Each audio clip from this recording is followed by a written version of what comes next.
Hello everybody, and welcome to another War of the Spark draft here on the channel. If you're watching this on YouTube, welcome. Before I dive in, I do want to remind you that if you enjoyed the video, be sure to hit that thumbs up and subscribe to the channel to help support the channel. It really does help our community grow and thrive whenever you do these things, and I truly appreciate each and every person that takes the extra second to do that. It's 100% free to do both of those things, and I truly appreciate it. Also, if you have any questions at all or comments about the draft, be sure to leave those in the comment section down below, or if you just want to say hello. I do love interacting with you guys in the community, and that is my favorite part about having a YouTube channel. So be sure to do those things, and let's dive into the War of the Spark draft. Okie doke. So looking at our pack, we're going to go back to this mode because it's easier. We opened a bomb rare. Sarkhan the Masterless is one of the best rares in the set. A 5-mana 4/4 would already be good, but this card is much better than that because it sticks around as a planeswalker. It makes it difficult for your opponents to attack you, and overall is just a huge threat to deal with. So Sarkhan is a bomb rare, and definitely one that we're going to be taking, and it's going to help make us prioritize in future packs red cards because we do want to be playing Sarkhan if at all possible. Bond of Insight is actually a very strong card as well. Drawing 2 spells for 4 mana is pretty nice, and you get pretty good selection. So you're drawing 2 strong cards for 4 mana if you can build the right deck around it. That being said, not every deck will want it, but I do think Bond of Insight is a strong card. Flux Channeler is also very strong, and one that you should be trying to play, and if your opponent plays it, you should be trying to kill it if at all possible, because it really can't snowball a game out of control. It does take some building around, but if you have the ability to build around this, maybe get a card like Teo's Light Shield or things like that, Flux Channeler can really go out of control. And finally, the last of the uncommons, all 3 of these uncommons are very good, by the way. Tybalt's Rager is actually very strong as well. It's a 2-mana 1/2, but the ability to ping is very nice because it can help you pressure planeswalkers, even if they do block it. And then also the ability to pump gives you something to do in the late game, and sometimes you can maybe give it evasion, like if you have one of the Pegasuses to give it flying, and Pegasi, sorry. And Tybalt's Rager can actually do good work. None of the commons are close to the power level. I think the best common in this pack is probably the Tidebearer Giant, just because it's a nice little 2-for-1 in the later parts of the game. That being said, I think in this pack I go Sarkhan, and then next I would probably take, this is actually really close, I'd probably take Flux Channeler, then Bond of Insight, then Tybalt's Rager, just because I'd rather play a slower strategy rather than a more aggressive one, even though Tybalt's Rager is by no means a bad card in a more slower strategy, because it does block decently. We are just going to be taking the Sarkhan here, though. And now, Ugin's Conjurant really is a card that is great to take early. The other uncommons are not great. Rally of Wings is not a card that you really want to be playing because untapping your creatures is just not worth a card. Sure, you might ambush some people sometimes, but there will always be board states where you don't have any creatures in play, and then you top deck Rally of Wings and it's just completely useless. Teo's another card that I think has some potential if you have other planeswalkers that you want to protect, because he's really annoying to get through if you're an aggressive deck. So maybe he's more of a sideboard card, but the 0/3s generally are not going to be worth a card in a lot of these grindier matchups that you tend to play in this format, and so Teo's not a card that I'm a huge fan of. Ugin's Conjurant is a card that's very flexible. It goes into any deck, so it really does work nicely with a first pick Sarkhan, because it means that I can just probably play, like, even if I move off of the Sarkhan, Ugin's Conjurant is going to make my deck, and it's going to be very solid in the deck. Ugin's Conjurant is pretty much, pack 1, pick 1 is better than any common, just because you're guaranteed to play it, and it's guaranteed to be pretty good. In certain, like, if I already know my colors, there are cards I would take over Ugin's Conjurant, but pack 1, pick 1, I definitely would take Ugin's Conjurant. The best commons in this pack are Long-Run Enforcer and Band Together. I'm pretty sure it's in that order. I would take Long-Run Enforcer over Band Together, even though white is a little bit worse than green, in my opinion. The problem with Band Together, it's not a bad card by any stretch of the imagination. It's very good, but I think that sometimes you won't have creatures in play, and you really just need to be able to do something like proactive on the board. Also, it is kind of expensive at 3 mana, so and there are some things that are just, it isn't as good against. Like if they have the Wanderer in play, it's not as good, and if they have a really big creature and you have some small creatures, it doesn't do as much. Long-Run Enforcer, on the other hand, is always going to be good. You can play like as many copies as you can get, and it's always going to be shutting down their creatures, helping you get attacks in and things like that. However, we're going to be taking Ugin's Conjurant because we don't really want to branch into a second color right now, because we want to be trying to guarantee that we can play this Sarkhan. Looking at the red cards, I mean, we can't really get a signal here because the rare is missing, but there's not a ton of great red cards, and there are definitely like tons of rares I would take over these 2 commons, so there's not really a signal to be read here. Okie doke, so now we are seeing some little bit of signals. There's an uncommon and a rare missing, so still not a ton of signals. I guess not a ton of signals that way, but there are some options here. So There's a red-white card, which is quite poor. It just doesn't do enough in limited. Roleput Rioters is a very aggressive card, but because it's a super aggressive, I'm not a huge fan, because on defense it's only an 0-4, and you can't really guarantee that you're going to be ahead a lot of the time, so I'm not a huge fan of Rioters. Wanderer's Strike is pretty nice. That being said, it is very expensive, and there's a lot of cheap removal in this format that's also very good. So I'm not a huge, like, I don't need to prioritize taking a Wanderer's Strike, whereas because there's just so much removal at all, like, levels and rarities, and like there's 3 removal spells in white if you include Law Rune Enforcer. There's like 3 removal spells in black. There's like a couple removal spells in green, maybe. No, this like band together is green, but yeah, there's a lot of removal in this format, so you don't really need to prioritize cards like Wanderer's Strike, even though it is quite nice. So I could see myself taking it here. Contentious Plan is actually quite nice, but definitely not going to take it over a Wanderer's Strike. It works nicely with Ugin's Conjurant and Sark on the Master List, but it's still just a 2-mana cantrip that a lot of the time will just be a 2-mana draw card, which isn't the greatest. Pollen Bright Druid is quite nice, but again, I think it's worse than Wanderer's Strike. If you build a good enough Proliferate deck, it really can do a lot of work, though, because then the Proliferate ability becomes worth like 2 or 3 counters, and that's quite good. Toll of the Invasion, I still think this card is very underrated. It's not really a card I want a third pick, but it is a card that you should be playing. It does a lot of the things you want to be doing in this format. It gets rid of their bomb rares. It gets you information so you can make a plan, and also the amass one is always pretty relevant. It just gives you a 1/1 creature at the worst. It'll give you a 1/1. So a 3-mana, if it was a 3-mana 1/1 that you looked at their hand, it would be very good, and that's pretty much what this card is. Burning Prophet is the red card in the pack, and Burning Prophet is actually quite nice. I think it is a decent amount worse than Wanderer's Strike, but I'm not actually like 100% sure how much worse it is, because there is a lot of removal, as I said, and Burning Prophet can do a lot of work. I still think it's worse than Wanderer's Strike. The Wanderer's Strike is also very splashable if I end up in like a red-green strategy, and then Herald of the Red Horde's not as close. So I think the pick is kind of between Wanderer's Strike and Burning Prophet, and I think I am just going to take the Wanderer's Strike because I think it's a decent amount better than the Burning Prophet. But I do think Burning Prophet is quite nice. So, but I haven't had a ton of experience playing with Burning Prophet, but it has done good work from what I've seen. But I think we are just going to stick with the Wanderer's Strike here. And now there's another Ugin's Conjurant, keeps us very flexible. Even though we have a white card, we still don't want to like dive too deep into white, because we could just very easily move off of white. And we are seeing a couple of green cards here. There's a Tidebearer Giant. I think this is a pretty clear Ugin's Conjurant pick for all of the reasons we took it the first time around. It just keeps us very flexible, and we could still just play like a Sarkhan like blue-red or blue-black deck that splashes white, or a red-green deck that splashes white for this. It's pretty easy to splash in this format, so Wanderer's Strike is that's another reason Wanderer's Strike got a little bit of the nod there. But here Ugin's Conjurant is the clear pick. And now we are seeing some more this is quite a pack. Very interesting commons to choose from. Invade the City is not a card I'm happy to play. A lot of the time you aren't going to be able to get good value out of this, and it's like a 3-mana 3/3 at like a lot of the time, and a lot of the, even more of the time, it's worse than that, because you don't always have a ton of instants and sorceries in your deck, and even if you do, you aren't guaranteed to draw them or have them in your graveyard. And if you draw Invade the City before you draw your other instants and sorceries, it's quite poor. So I think Invade the City is pretty much unplayable. Rising Populace has actually been surprisingly solid. I think it's because when your opponent kind of is obligated to kill your planeswalkers, and so Rising Populace kind of is obligated to grow when your opponents kill your planeswalkers, and also Proliferate makes it much better than it looked on the surface.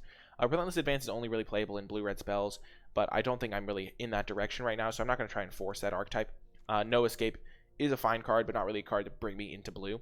And then the black cards are like this card's not very good, just 2-mana 2/2 basically. Shriek Diver is not insane, even though flyers are okay in this format. So I think, and then Cron Strangler like okay, but not great. So we're definitely picking one of the red cards. I think of these red cards, Burning Prophet is the best. Heartfire is nice, and I do think it's a solid card, but it's a card that gets a little bit worse in multiples, and also does need a little bit of work to be like at its best. There are a lot of cards to sacrifice in this format for like decent value. Like you can sacrifice Grim Initiates, you can sacrifice any amassed tokens you got, but I think to start with, taking Burning Prophet is nice. It keeps us in red, as all these cards would, but I think I would go Burning Prophet in this pack, then Heartfire, and then I would probably take No Escape over Grim Initiate, just because Grim Initiate's kind of poor, but we're definitely taking the Burning Prophet here.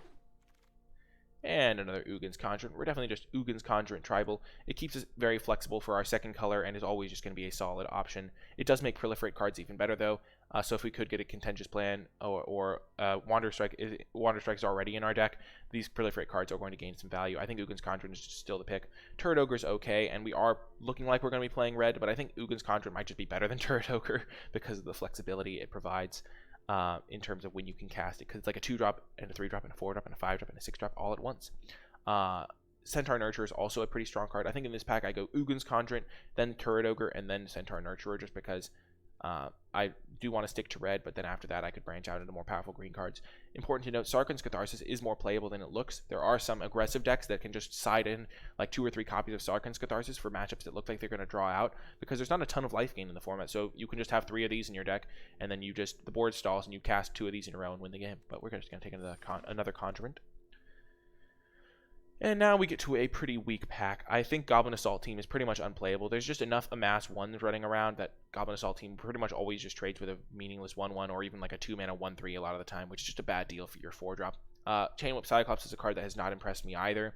It's just too expensive, and 5-mana 4/4 is not where I want to be. I think the best card in this pack is the Crawl Stinger, and I will take it here. Crawl Stinger segues me nicely into red-green, and red-green can easily splash a Wanderer Strike. It also makes use of Ugin's Conjurant pretty well, because you'll sometimes run ramp spells, and the ramp spells casting Ugin's Conjurants as a 7/7, 8/8, or even bigger.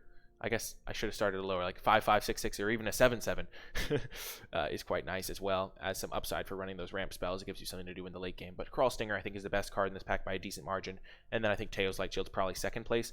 Even though Teo's Light Shield is the same color as Wanderer Strike and works nicely with Proliferate, I don't think that it's... I think it's overall a weaker card than the Crawl Stinger, and I'm not super committed to playing white, so I think I am just going to take the Crawl Stinger here, though I could see an argument for taking the Teo's Light Shield. Another thing is that white is generally a little bit weaker, I think, than the other colors.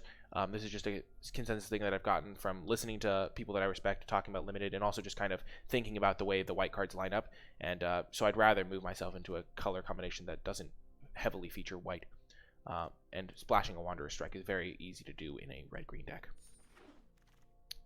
Okie doke. In this pack, there is Bond of Passion. I think Bond of Passion is a nice card in aggressive decks.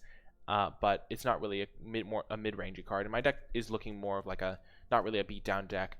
That being said, it's probably the highest upside pick in the pack because none of these other cards are exceptional. Vivian's Grizzly is like okay, but the 4-mana ability is very expensive, and so you're not really activating that until the extreme late game. And a 3-mana 2/3 is just not an inspiring body. Bond of Passion has also some good upside against other planeswalkers because you can steal their big blocker, deal 2 damage to one planeswalker, hit them with their other planeswalker, and do good work that way. So it's a very good sideboard card as well against a lot of decks that run low creature counts, but those creatures are big. I think in this pack I go Bond of Passion, then Vivian's Grizzly, then No Escape probably, just because those, like, Bond of Passion is a card that's in a color that I really want to play, and then Vivian's Grizzly is probably the second color I'd want to play, and then No Escape just because it's the third best card. And Samet Sprint, in this pack, I'm just looking at the red cards first. Samet Sprint, not a very powerful card in this format. You'd rather your tricks have, like, +1/+1 counters involved so that you can start working with Proliferate. Ward Scale Crocodile is quite poor, in my opinion. It just trades with, like, every 3-drop ever in this format. There's a lot of 3/2s running around, and Ward Scale Crocodile just trades with a lot of them. Hexproof isn't a huge asset on a 5/3 because they can just trade with it in combat, and, yeah, I'm just not a fan of the Ward Scale. In the white cards are not good either. None of these cards are cards I'm happy to put in my deck. Pouncing Lynx just doesn't match up well with the format. Lockstone Sergeant and Ironclad Crowbot are just basically vanilla, low-statted creatures. Sorry. And then Aid the Fallen is not in my color, so we're just going to take a Samet Sprint for the sideboard, maybe side it in certain matchups, but I'm not optimistic about that one. And then New Horizons is the type of card that I was expecting to see. It works with our kind of red-green splash plan, and it's just a very flexible pick. It's much better than the Grizzly here because then we can start building towards a splash of the Wanderer Strike, and it's better than the Catharsis and the Dam Breaker because we don't really need the Catharsis right now because we're not very aggressive, and the Dam Breaker is not in our colors. Also, New Horizons does help Ugin's Conjurant get bigger in the later parts of the game. Here we will take a Vivian's Grizzly. We are looking to be a kind of a ramp deck, or at least more a deck that can use its mana decently well in the late game. And red-green doesn't tend to have the best mana sinks late because it doesn't have a ton of card draw, so Vivian's Grizzly can really help you out with that. We do have a decent number of mana sinks, so we might not end up playing it, but I don't think we really want to be playing the Tails Light Shield red-white version, because I think red-white is more of an aggressive deck, and we already have some cards that are not super aggressive. I guess Ugin's Conjuring can kind of be aggressive, but like you don't really want to be casting it as a 2/2, and it's better in the later the game goes. So I think we're just going to take the Grizzly here. Tidebearer Giant is kind of splashable, but I don't think we want to be playing the Tails Light Shield. I don't think Light Shield is insane, so I just don't mind passing a bunch of those. Now we'll take a No Escape, and we got a Throckern's Catharsis. Okay, so this pack actually has a lot of good cards in it. I will go through them one by one, but I'll first talk about the rare, which I don't think is very good. In a red-black deck, you're definitely going to play it, but because on turn 2, it can like run away with the game. But a lot of the time, they're just going to play a 2/2 on their turn, and then Dreadhorde Butcher just kind of sits there and does nothing. So it's not an exceptional card, and I would definitely, even if I was red-black, I would take Ob Nixilis' Cruelty over it. Ob Nixilis' Cruelty is one of the best commons, very powerful card. It just doesn't happen to line up with our colors, though there are some arguments for like switching colors to play this type of card if we don't have like a ton of great like cards. But I think we are more set to play red-green, and we didn't see a ton of good black cards pack 1, which means we would get cut off in pack 3. Charnel Troll is going through them. The Wanderer is also quite nice. There's a lot of big creatures in the format, and shutting off non-combat damage is actually quite relevant against a lot of the removal that many of the colors have access to. It kind of hits like almost every color in some way. It shuts off Band Together from green, shuts off Divine Arrow from white, shuts off Soren's Thirst, which isn't a super played card, but it is played in black, and then shuts off all of the red removal as well. So Wanderer does shut off a lot of removal, but it's also and it also can exiling the creatures is quite nice as well. So the Wanderer is quite powerful, and a card that I will definitely consider heavily in this pack. That being said, it is being lined up against Challenger Troll, which is another massive creature. It's a 5-mana 6/5, which is huge, and does work well with other big creatures, making them harder to double block. So Challenger Troll is quite powerful as well, and it's actually a card that I think is very comparable to the Wanderer, just because this card can just kind of win you the game on its own because your opponent can't really trade with it very effectively a lot of the time. And especially if you cast it on turn 4 with a New Horizons or something. I don't think we're really looking to play Lawbreed Enforcer here, because I think we're playing red, green, splashing white. The reason I'm talking about the Wanderer is because it's a decent splash card. So this is tricky, very tricky. We also could just be playing red-white. We don't have a ton of great green cards. I just think I'd rather not play red-white control, because that just doesn't seem like a very solid plan, because a lot of the red or white cards are more geared toward aggression. And Ugin's Conjuring works better if we can ramp them out and make them big, because yeah, kind of scary as a 7/7. This is a very close pick between the Wanderer and Challenger Troll. I don't think I would fault someone for going either way, but I think I'm going to take the Challenger Troll just because I want to get more of a sense of how it plays out, because I haven't actually gotten to play with it yet in Limited, which is kind of bizarre. But at the same time, I think the Wanderer is nice, but I think I'd rather just be playing big creatures. It works really well with the Ugin's Conjurant because they can't like mass block it. So Challenger Troll, I think, is going to be my pick here. It also works really well if you can ramp it out. And now we can take a Samet or a Wanderer Strike here. A Johnny's Pridemate is not a card that's worth splashing. There's just not enough life gain in this format to make this like a true bomb. I think Samet is very good. Giving your big creatures haste is awesome, and also it works well with your smaller creatures that you have. It is a very aggressive card, which my deck doesn't seem incredibly aggressive because I only have like 1 2-drop creature. I guess these kind of count as 2-drops, but not really. So you can kind of judge how aggressive a deck is by how many 2-drops it has, and my deck isn't very aggressive. Getting another Wanderer Strike could be really nice, but I do already have a decent amount of 5-drops. I have 1, 2, 3, and this can be a 5-drop, so I have a bunch of kind of cards I can cast on 5 mana anyway. So getting more Wanderer Strikes is not necessarily as good, especially when you consider that I don't have any 4-drops right now. So I think Samet is going to be my pick here. It's also really nice to give a massive Ugin's Conjurant haste, and the Scry is really relevant as well. I'll just try to fill out my curve with creatures to make Samet a little bit better in my deck. And now, pretty easy Chandra's Triumph. I mean, nothing else in this pack is even in my colors remotely. It's just the best card in the pack regardless, so pretty easy Chandra's Triumph. Atomic is a fine card, but this is just in a vacuum. Like, pack one, pick one, I would still take the Chandra. But 2 mana, 2/3, you're like, oh man, that's great. But keep in mind that a lot of the time, like in the mid game when you draw it, the fact that it costs 2 mana is not super relevant, and like the fact that it's double white means that even on turn 2, a lot of the time you can't cast it. So Atomic is like, he's a fine card, he's a good card, but he's not like insane or anything. So I definitely would take Chandra's Triumph over him, pack one, pick one. Ashiok is a card I get people talk to me about a lot. People love Ashiok. I get the fact that people love milling people out in limited, but Ashiok is just not great in a lot of decks. Like if you have him in your opening hand, a lot of the time you can't play him on turn 3 because your opponent will be on the play or something like that, and then Ashiok just kind of sits there doing nothing. If you are playing like a normal deck, you can't just slot Ashiok in because milling them doesn't do anything unless you mill every card they have. And if you're not a control deck and like a control mirror, a lot of the time they'll just kill you before the mill becomes relevant. Like I've had my opponent play Ashiok and then I just attack face. I just ignore Ashiok because I don't even care about the mill. So I don't think Ashiok is as good as people like to claim.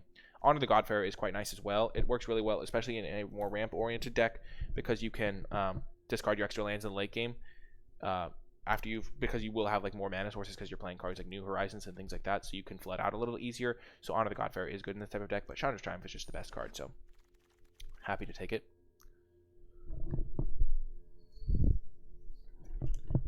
Okay, in this pack, Centaur Nurturer immediately calls me. I was talking about how we were lacking 4-drops, and also it helps us splash our Wanderer Strike. So I'm really looking for cards like Centaur Nurturer, and this card is probably the best card in the pack. Dovin probably a close second. If I was in that color combination, I think Dovin would be is a solid card. I was very down on Dovin to start the format, but I think he's actually quite solid and does a lot of the things you want to be doing when you are in a more controlling deck, because he just shuts down the creatures for so long. There's a decent amount of proliferate, so you can kind of like make him last for longer than just 5 turns. So I think Dovin is a pretty solid card. I have not been impressed with Liliana's Triumph because there's a lot of like 1/1s running around. A similar reason that Goblin Assault Team is bad is for why Liliana's Triumph is bad. Here, a pretty easy Centaur Nurturer, though. The life gain is also pretty relevant on the Centaur Nurturer. Okay, so we could take a Dreadhorde Twins. I don't mind taking Dreadhorde Twins. It's a very solid card. 4 mana, make 2 2/2s, and then giving your zombies trample can be relevant if you get a decent amount of amass. That being said, I don't really have a ton of amass, so this would pretty much just be 4 mana for 2 2/2s, which is a solid rate, especially in a more defensive deck. And my deck is looking relatively defensive. Invading Manticore is just another expensive card, and I already have a decent number of expensive cards, so even though this does work with like Challenger Troll and things like that, I don't think I have to prioritize this. I can kind of get this a little bit later. And then Forced Landing is a great sideboard card, but I think we're going to start off by just taking a solid Dreadhorde Twins. I do want to say Blind Blast has not impressed me. It doesn't kill a lot of the creatures because people have kind of shied away from playing cards that are like 2/1s for 2. And so Blind Blast doesn't really have a lot of targets a lot of the time. But I think you can sometimes like side it in against decks where you need to like clear a blocker out of the way just temporarily to hit a Planeswalker. And now we're just going to take the Honor the Godfarer. We're not in the market for like splashing Dave Reels or anything like that. And Honor the Godfarer is actually quite nice. So pretty happy with this. Okay, now this is an interesting pick. So I think Bolt Bend is actually like going to be good in this deck. It works with this Challenger Troll, with the Sarkhan, with not my cheaper cards obviously, but with the Ugin's Conscience, I can play those as 4/4s.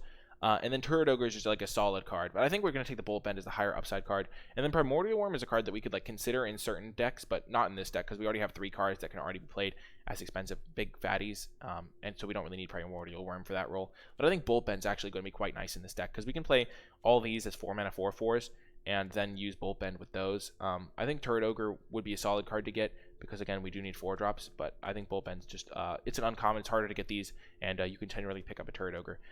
Black has looked very open this pack, but that is a trend that I want to point this out because people oftentimes often want you to switch colors in pack 2, and I think this is one of the reasons why switching colors pack 2 is not great. So in pack 2 I've seen a decent number of black cards. Like I saw the Obnix's Cruelty I opened. There was like a decent number of black cards in like every pack. Not like there wasn't always an insane black card, but there was a decent number of black cards. If you switch to black in pack 2, then in pack 3 when you're no longer seeing any black, you just kind of get hosed. So if the person to your right is cutting off a color and in pack 2 you start seeing that color, that kind of generally means that you like we're in the right colors if you start seeing a color that you weren't in getting passed through to you, because pack 2 you're getting passed through from the guy to your left, and if the color's been getting cut off from your right, then the guy to your left isn't going to be in it either a lot of the time. So like if they're cutting off black heavily from my right, I don't take any black cards. And so in pack 2 when I'm seeing a lot of black cards, that's because the guy to my right is in black, and so he's in black and he's been taking the black cards. And so if you switch, then you just get hosed pack 3. I don't think I did a great job explaining that, but basically if you switch colors pack 2, you just get hosed pack 3 a lot of the time. We're just going to take Bolt Bend here, a very high upside pick. And now we can either take a Goblin Assailant for another 2-drop. We only have 1 2-drop right now, but I think we can do better, and I'd rather get a Forced Landing, which is a very important sideboard card for a lot of matchups. And now Return to Nature can be a nice sideboard card. Interplanar Beacon's not insane because it doesn't really help me splash the Wanderer Strike, and that's the only card I'm really splashing right now. So I think we'll just take a Return to Nature as another sideboard card. And now I will get a Blind Blast. Maybe my opponent's deck it'll match up well. And Honor the Godfarer came back. That card probably shouldn't come back. Running 2 copies is a very solid option in this type of deck. Bulwark Giant. I don't like Chain Whip Cyclops. I don't think it's very good. So I'd rather just take a Bulwark Giant, maybe splash it in certain matchups where it'll be effective. Okay, back 3. Oh, man, we can't play this, but it's very sad that we can't play this. Triple black is just too much to deal with here. We do get a very solid card option for our deck. We can choose between Tibald's Rager, which is a nice 2-drop, especially if you're ramping up to the late game, and then New Horizons, which ramps us, helps us splash, and it's overall a very solid card. I think Tibald's Rager is going to be better. We are only splashing 1 card after all, and we already have 2 ways of splashing with New Horizons and Nurturer. So I think we can get this type of card later, whereas we only have 1 2-drop right now, and we would really like to get more. I don't think this card is very splashable. I don't think Death Sprout is very splashable. We do have 1 New Horizons, but you ideally have to have like 3 New Horizons to splash a double black card in your red-green deck. So yeah, Bolas' Citadel is so sweet, but we can't take it here. And I think Tibald's Rager is just the 2-drop we need, because I don't think we want to just... New Horizons gets a lot worse also if you don't have any 2-drops, because you can't put the counter on anything. So I think we just want to take a 2-drop here. And now another Burning Prophet, pretty clear pick here. Nothing else is really in our colors, and definitely just want to get those 2-drops. We have a decent number of non-creature spells, so the Scry is actually very relevant, as it can scry away extra lands, scries into lands, all that good stuff. Now this is an interesting pick. This is actually very interesting. So first of all, we can't take Kaya. Kaya shouldn't be in the pack anyway, especially if our theory about the guy to our right being in black is true, because Kaya is like the best uncommon in the set, and Kaya is incredible. We can't really splash it though, which is unfortunate, because even if we had like you can't splash a triple colored card. That's just not doable. But in this pack, we're choosing between Centaur Nurturer and New Horizons, and the difficulty comes is because it's just like, which one do we want? Which one's better? I guess that's not really. I guess we just have to kind of choose. I kind of want to just take New Horizons. I think Centaur Nurturer is solid, but it doesn't let you immediately cast your splashed card. And I think the counter could be kind of relevant from the New Horizons, because we can... and also turn 3 into turn 5, we have a decent number of 5-drops to ramp into. We have Challenger Troll, Sarkhan, Wanderer Strike. We can all cast those on turn 5. Whereas this is just a 4-drop that ramps to 6 mana, where we don't have a ton of 6-drops. I think we're going to take the New Horizons. I think it's kind of close, though. And now, this is interesting. We can take a Crunch Wrangler. Crunch Wrangler would be solid because we have 4 creatures that can trigger it, potentially. But it's not the greatest of 2-drops in a lot of situations. I think these can count as 2-drops too. So we have a lot of like early plays. We're not going to struggle to make early plays. I don't think we need another Centaur Nurturer. I think Crunch Wrangler is actually going to be solid in this deck, so I think I'm just going to take it here. And we don't really need... I don't like Nissa's Triumph, because by the time you have double green, a lot of the time you don't need more bit forests, and you can't always cast this on turn 2, and it doesn't fix your mana. It's just not a card I'm super happy to play. So we're just going to take the... maybe we do just want a Centaur Nurturer. It means we don't have to play any planes to play this. We'll have 4 sources of it, and ramp is actually just pretty good in this deck. And life gain's nice. And we already have 3 2-drops. I've convinced myself we're taking the Nurturer. Okay. So Law Enforcer is the best card in this pack. We definitely don't really need an Arboreal Grazer, I don't think. So I think we'll just take the Law Enforcer and consider splashing it, I guess, in certain matchups. You never know. Probably not a matchup thing. It's probably just like whether we'll want it. Crawl Stinger is just a solid 3-drop. It trades with anything. It helps us stall the board. And I think I'll take that here over Mana Geode. We already have a couple of ways to ramp on turn 3. So I think Crawl Stinger is just going to be the pick here. Pretty clearly. Okay, this is an interesting pack. So Burning Prophet, I think, is the best card, because we have 1, 2, 3, 4, 5, 6, 7, 8, 9, 10 non-creature spells that let this scry. It's also good to go Burning Prophet into turn 3 New Horizons. That's a pretty solid start. We don't really need any more 4-drops or 3-drops, so let's just take the Burning Prophet. And that means we can save our Ugin's Conjurance for later in the game as well. And now we'll pick up a Grazer. I guess I don't think we need Iron Bully, and Grazer could be a fine sideboard card if we need it to help against Sky Theater Strix. And we got a New Horizons back. Yeah, that's kind of a late New Horizons, but I guess we'll take it. And now we'll just take the uncommon. We're not going to play Ward Scale Crocodile ever. There's a Primordial Worm. Maybe we'll want to play that in certain matchups. And Nissa's Triumph came back as well. So overall, a pretty solid deck, I'd say. Okie doke. So, do we want to splash the Larwin Enforcer? We have a very free splash of our white card because we have so many fixers, but I don't think we want to play all of these New Horizons. I think that would be a mistake. You just don't want to run too many ramp sources in your deck. We don't want to run any planes. We could totally run a Tidebearer Giant, but I don't think it's really worth splashing that type of card. Okay, so let's cut the Primordial Worm, the Bond of Passion. Let's see, we have 11, 9, and then one of those. And we'll probably run one extra mountain compared to Forest. Let's change our card back here. Let's see if there's anything else we want to play. Bond of Passion's a okay card. How many creatures do we have? We have 14 creatures. I could see it being decent. It triggers our Burning Prophet. Honor the Godfarer is going to be good in this deck because it helps us if we ramp too hard. Would we rather play Centaur Nurturer or a third New Horizons? Probably the Nurturer just because it stalls the board decently.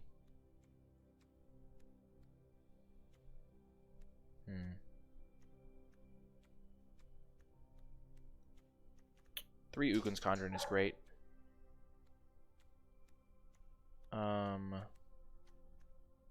This is weird. It's hard to choose what to play. I don't want the Primordial Worm. We already have enough big stuff. The New Horizons is interesting, but I don't think we want that either. Bond of Passion is the last card I'm really considering, but let's just see what we would cut. We wouldn't really cut any of these cards. These cards are all just a little bit better than it. It'll be a fine sideboard card. Yep, this is going to be the deck. My dogs are going ballistic outside. And let me know if you made it this far into the video. Let me know in the comment section how many wins you think this deck is going to get. Keeping in mind that we're playing best of 3, so it can get up to 5 wins. Whew.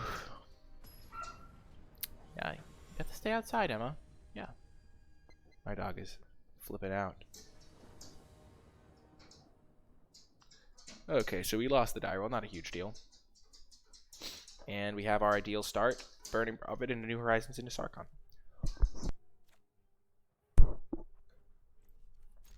I do have the game sound on in the background.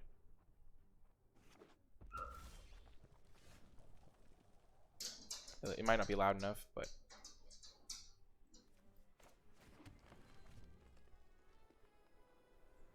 I really am not sure.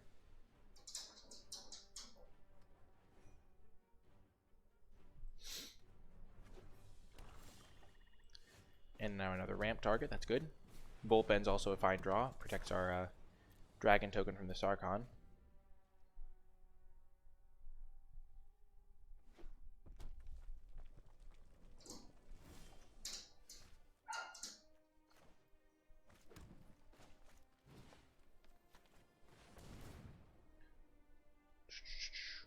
We don't really need another Burning Prophet. We'd actually rather just draw land or something.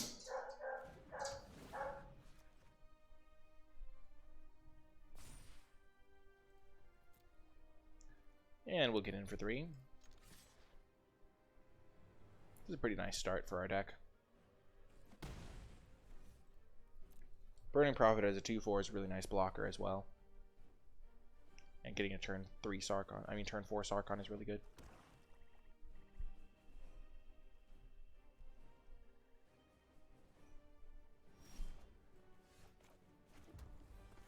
We'll play this first so we can trigger the Burning Prophet, get that extra damage in.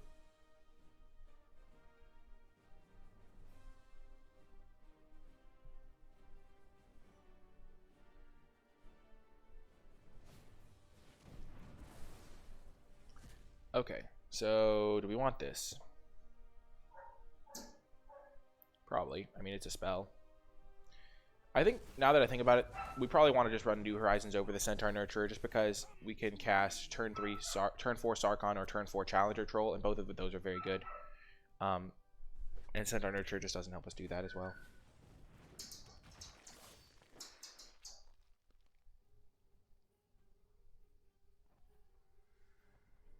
If we can start holding up this Bolt Bend, that'll be great.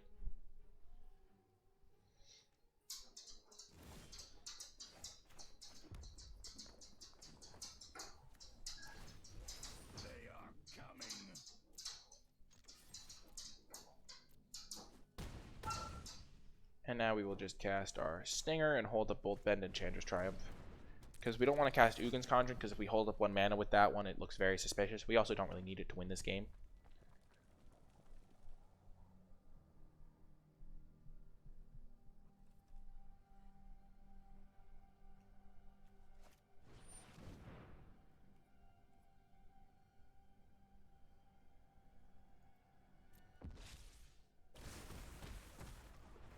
Okay, we'll let that happen.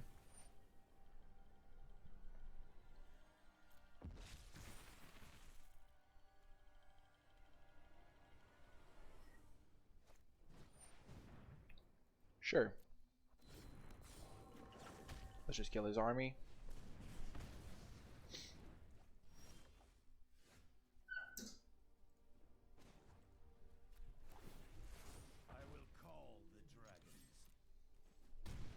And now we will play Centaur Nurturer.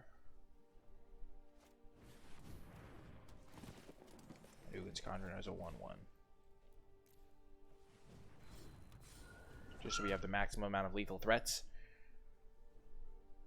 And we still have Bolt Bend up.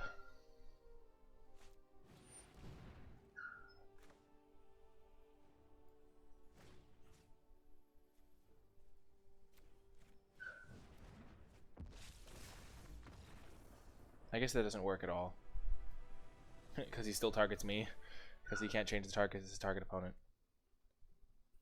Okay, so against their deck, they have an Ugin's Conjure, they have a Toll of the Invasion, they have a Ob-Nixilis' Cruelty. I think we want New Horizons over Centaur Nurture just in general. Primordial Worm actually dodges Ob-Nixilis' Cruelty. We're going to want to play this as a 6/6 if we can. These Ugin's Conjurance. He also has that massive army killing spell thing. I could see playing that worm. Not great. But let's see. Is there anything bad in here? Crawl Stinger doesn't match up well against the Conjurant. They know about Bolt Bend, so we're going to take that out for a Primordial Worm. Once they know about Bolt Bend, it gets a lot worse. Like, significantly worse.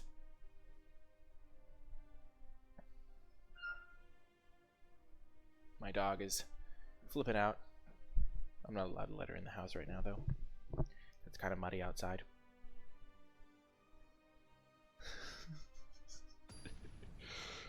Okay, player 77877. Prepare to meet your doom.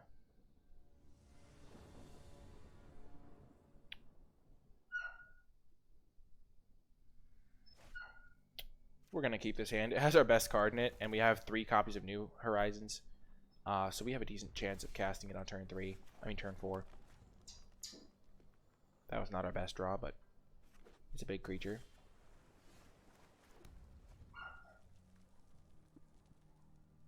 And works well with our curve out. Okay, so here the question is, do we go for Crawl Stinger or the New Horizons, planning on playing Sarkhan next turn?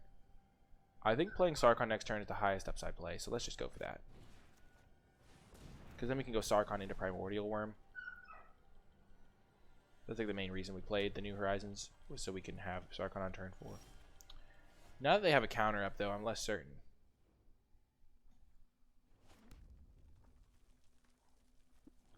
They are a red-black deck, though they're not splashing a counter spell. Or maybe I'm wrong. Jeez. Well, that was punished to the max. A lot of the time, people don't splash counter spells because it's hard to. You want to have those in a certain turn, and so splashing them is generally bad. But maybe they're just a straight-up Grixis deck, in which case, I guess get wrecked.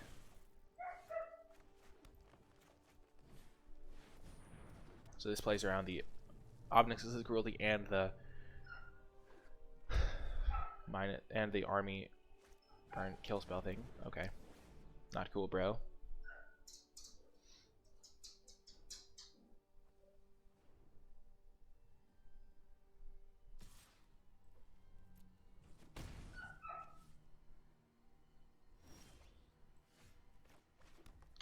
So we're going to go Samet. Minus on this thing. Definitely keep that on top. Attack. And then play our Crawl Stinger. We were really hoping to fade the army card that amasses 2. And it does damage. You know, sometimes they just have the nuts. We're still going to win the game, I think. Because this Crawl Stinger is still going to be good. And we have a bunch of Ugin's Conjurants. I don't know, though. They've had, like, everything they needed this game. Which is really quite unfortunate. I guess Primordial Worm's coming back out now that we know they have Kazminas. Wow, that's an 8-8. Say hello to my little Death Touch.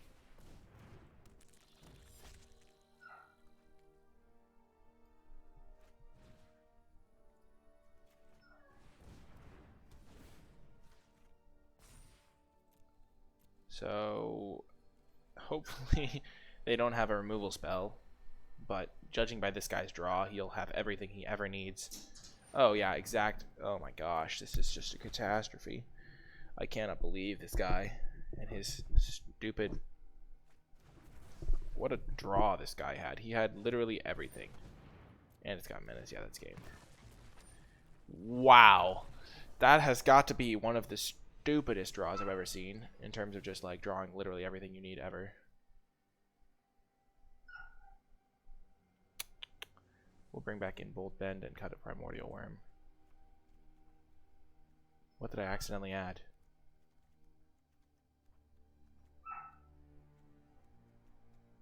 I accidentally added Bond of Passion. Yeah, we don't want that.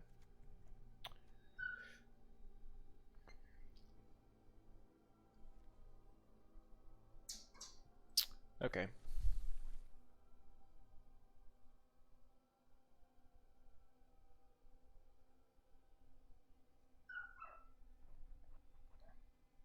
Well, that was a really silly game. We had a very good start, but our opponent just massacred us. If they had not had that army card on that exact turn, we would have been in fine shape because we would have just killed it with the Chandra's thing we were drawing the next turn. But they had counterspell on turn 3 into into all their mass shenanigans.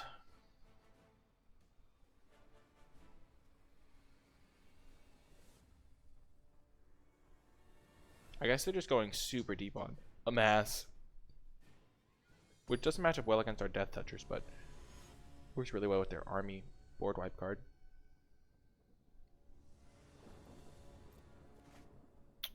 We're keeping.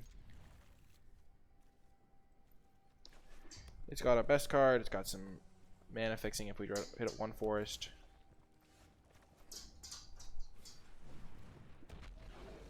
It's a very sketchy keep for sure, but it can get there.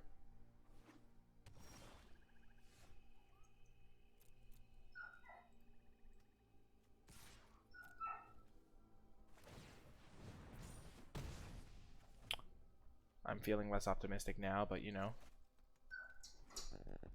Yeah, I knew it. I never doubted it for a second.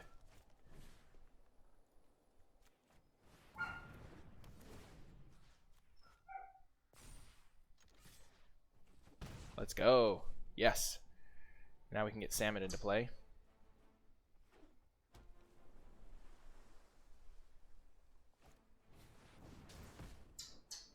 Oh, just give me a land here. Come on, deck. Come on, land.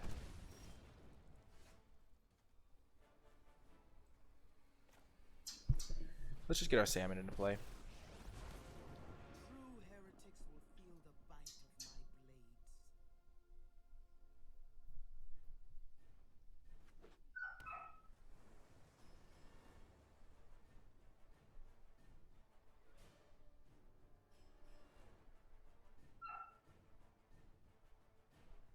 Gives our guys haste and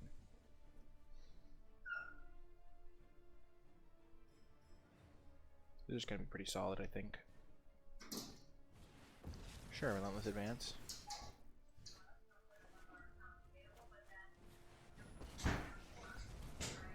So we can hit him for 8 here. Let me get up on here.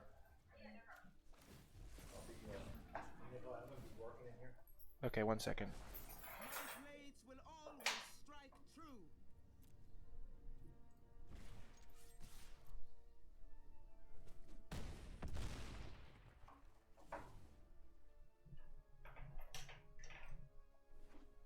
And then your other big expense will be obviously the. Hello, sorry about that, I had to relocate.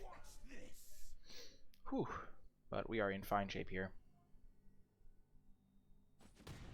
Our Sarkhan play worked beautifully. Masterfully, some might say. Even though he is masterless, the play was masterful. Oh my gosh. So we got him?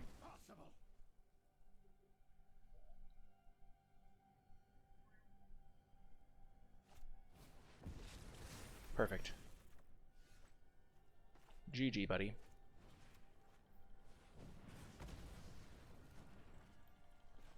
We will use Vivian's Grizzly, combine it with Samet. Press the attack. That was a good game. I think the Sarkhan play was sweet. Whew! Let's go. Nice. I'm just gonna get all set up in this room. Whew. While I... Wait, no. Cancel. We do want to make that one change to our deck.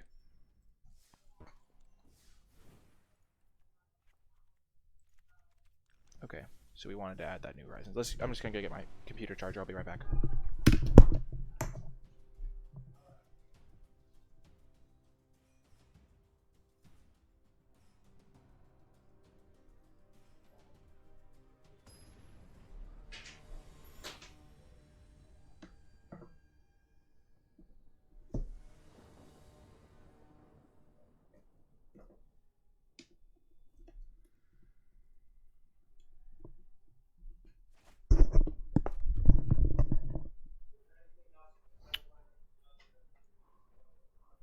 Sorry, I'm just trying to make sure I'm in the camera. Okay, perfect. Okay, once again we have turn 4 Sarkhan on the draw. So we're relatively likely to hit a mountain. We have 9 of them in the deck. Even a forest helps us cast it. But we just would rather have a mountain to cast our spells on prior turns. Testing. Okay, perfect. Audio is working. Yet another forest. I do love drawing 5 forests. Lol. That's why we have New Horizons. It helps us fix our mana.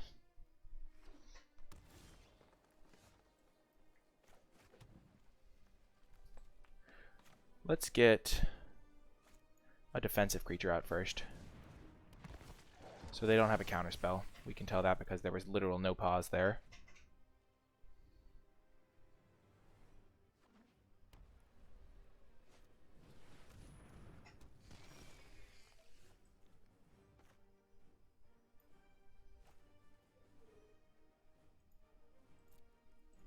We don't want that thing in play because it can kill our Sarkhan. So we will get ourselves a little bit in order to get rid of that.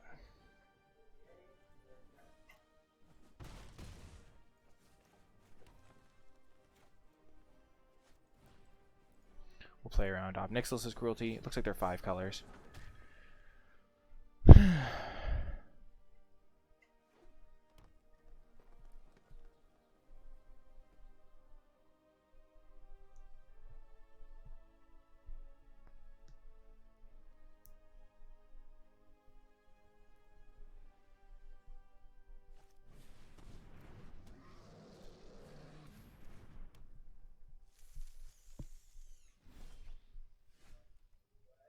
So we have 6 mana.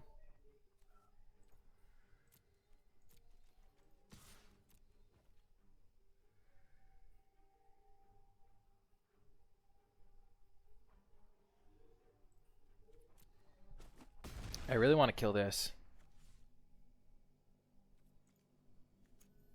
So we have 2 red. This is also red. So now we have all the mana we need. So we're going to go Burning Prophet. Chandra's Triumph. We don't actually want a mountain.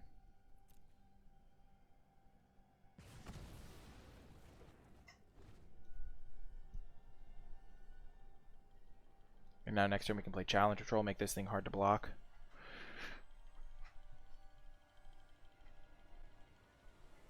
Arlen, you don't say. I will protect my kin with my life. This is your hunt now.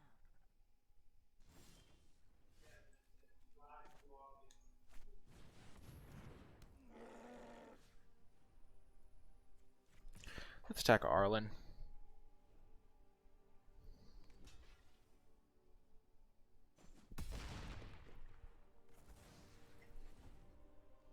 We have 2 big guys that have to be chump blocked. Go, my children, fight!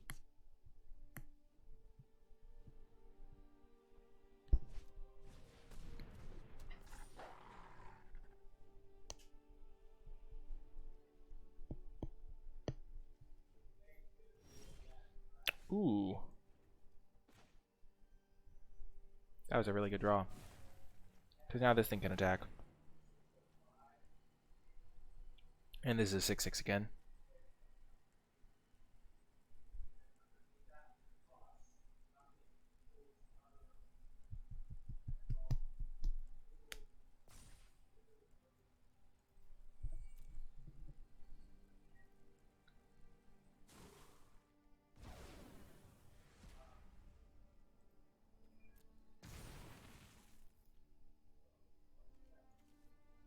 So we'll send that there, and then these 2 at face.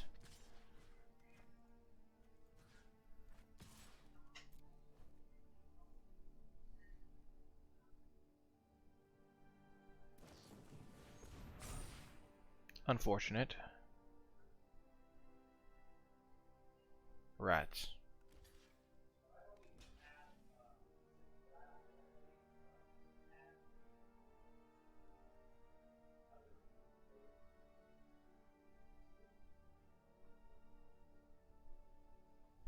Yikes. That's not ideal.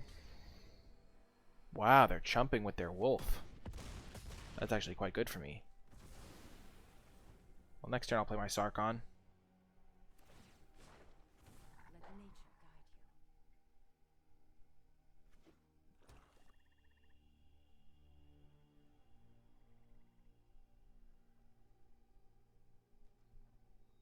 guide I wonder what they're playing blue for.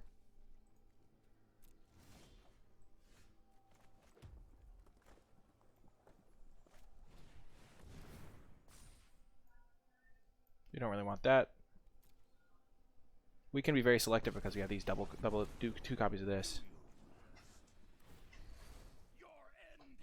Because if we draw something we don't want, we can just discard it.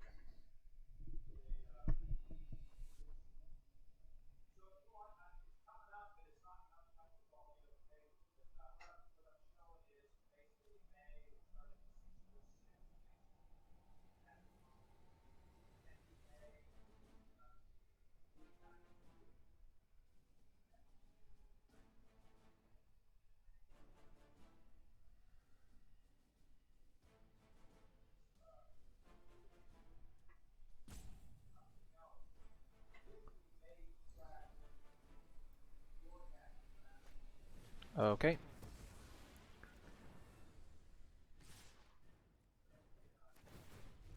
Come on, I will consume you.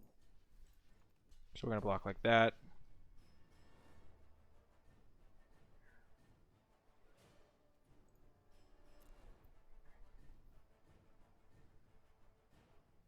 They'll kill our Burning Prophet.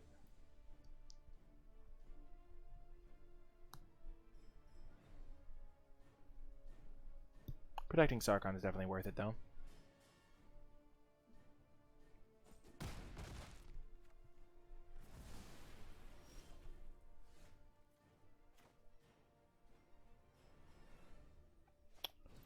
Sure, we'll get rid of that.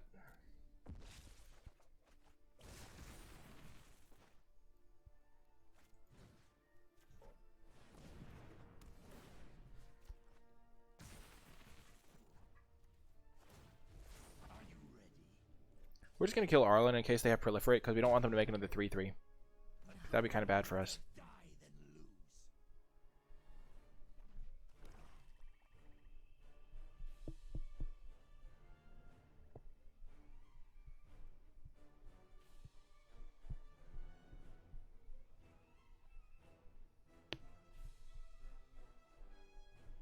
If we draw an Ugin's Conjure, it's a 2, 4, 8, 8. Wow, we really messed that one up. Oh my goodness. I guess we should not have killed Arlen. It's so hard to know what to play around here, because they could easily have had a Proliferate card that we wanted to not have them let them use.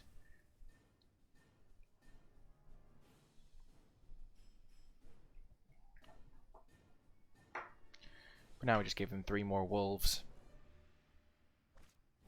I think we're just gonna... Why wouldn't they play Arlen there? Interesting.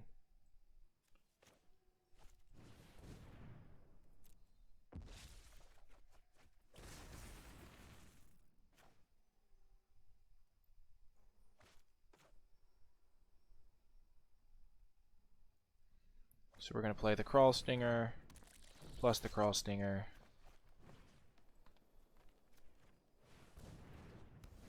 Buff this Crawl Stinger so that it can block that. And now we will start getting in. Oh, they don't want it to just get attacked. That's smart.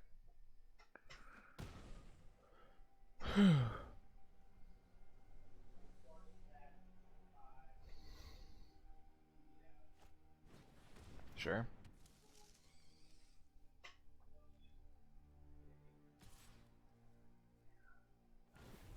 I will consume you. Sure.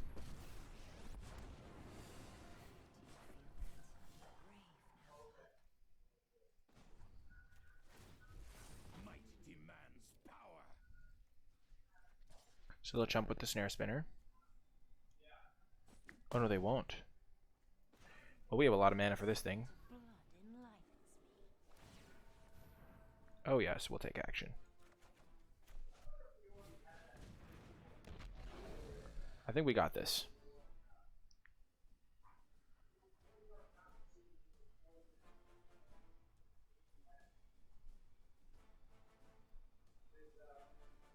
No! Oh, that's brutal. Luckily, we just have this Grizzly doing work.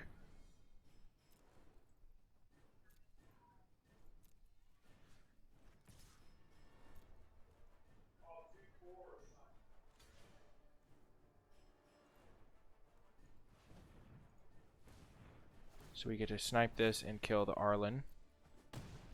I'm still afraid of Proliferate stuff. And we'll just hold up a Vivian's Grizzly activation.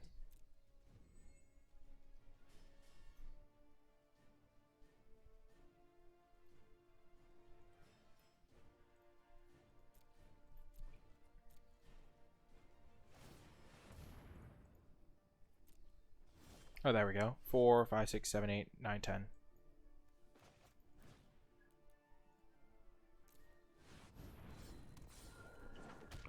So they have 2 Spark Harvests, an Arlen, Arlen's Wolf, Aid the Fallen, Pledge of... Wow, get wrecked, Vraska. Good luck beating this Ugin's Conjure with Vraska.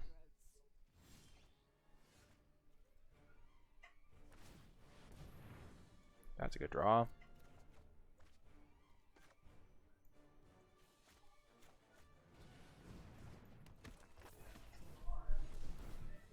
Keep spells on top.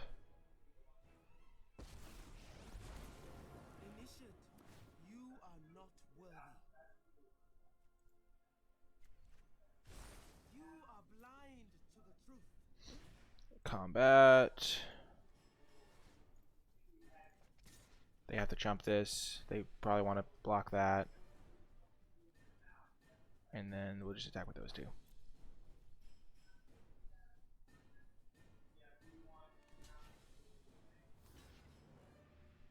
So we traded 1/1s, and we still have a lethal threat next turn. We're going to put a stop on our upkeep so we can use this on upkeep.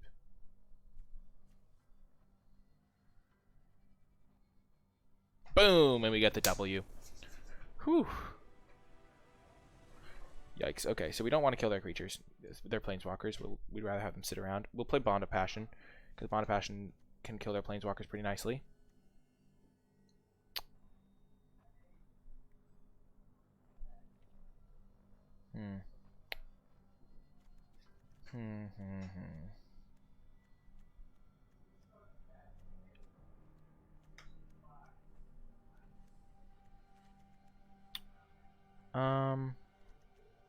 Bullpen, they didn't really have... I guess they had multiple Spark Harvest, so yeah, there's definitely a lot of targets for that. We didn't see a ton of massive creatures, so Crawl Stinger is probably not the greatest. It also doesn't block Arlen's Wolf, so let's just sideboard like that.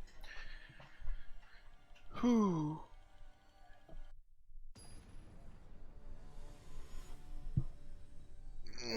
Our deck is so powerful. It's so good. So good.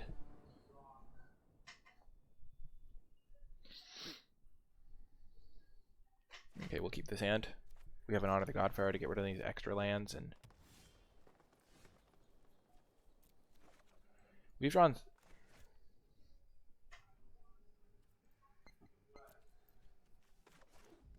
Sarkhan the Masterless in like every game very early on, which is very good for winning as much as possible.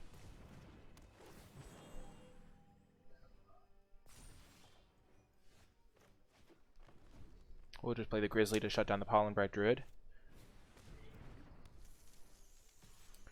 Oh, they're missing lands. Well, that's unfortunate for them. That's going to make Sarkhan very potent. Did they mulligan? I think they mulliganed.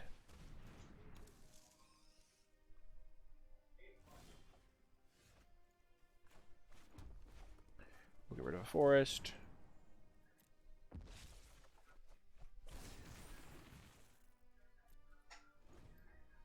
This hand is really good too.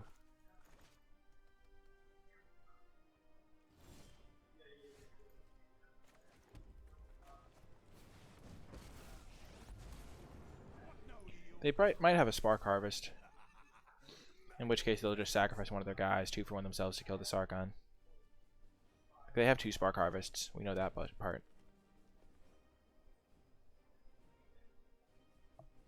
Yeah, they have it. Oh, Toll of the Invasion. That's also kind of okay. They'll take Challenger Troll. Oh, Chandra's Triumph. That's a bold choice.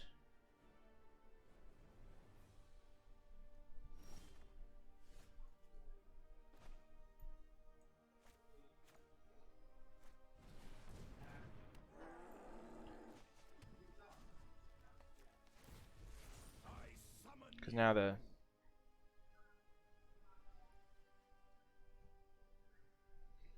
Snare Spinner doesn't... I guess this... Yeah, now the Snare Spinner can't double block.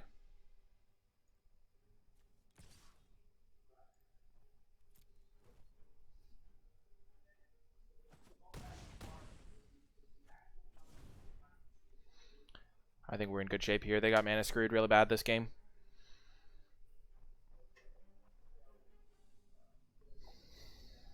And their deck is very color intensive as well.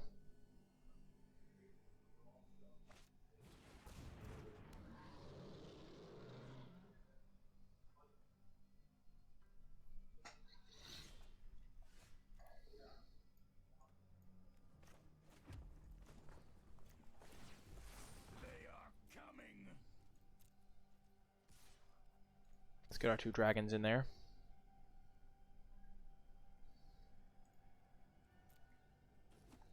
I think we're gonna make this into a... No, we can just make a 7/7.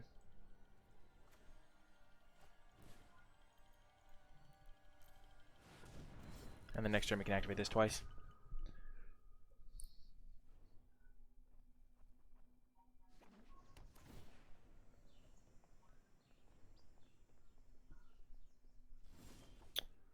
Boom, boom, boom, boom, boom.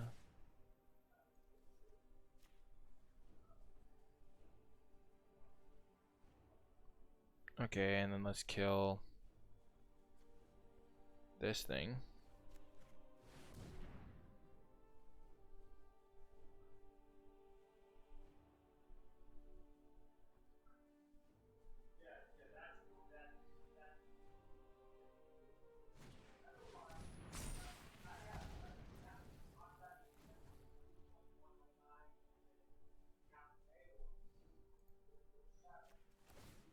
I will call the dragons.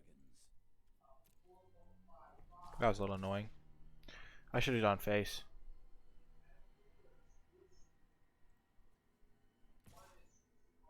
So if I attack with everything, they'll have to block here. They'll take 4. I have more creatures than they have blockers too. Even with my small, yeah, that was game. I'm pretty sure. Boom, and we got another victory. The deck is rolling, as they say. Cruising.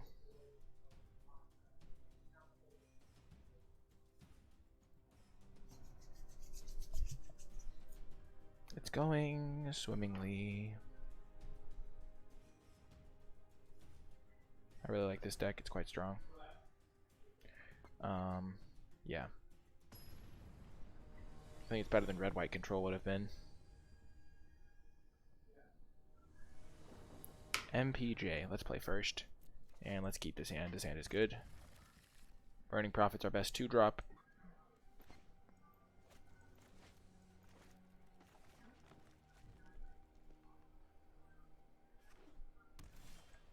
We're just going to curve out on this person. 2-drop, 3-drop, 4-drop, 5-drop. Boom! Even though they're all higher toughness than power. So not super aggressive creatures, but it's still nice.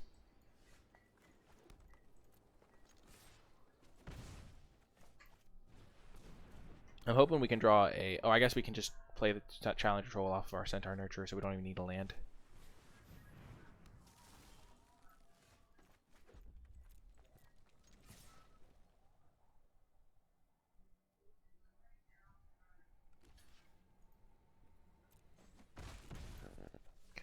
Just going to use our mana the most efficiently.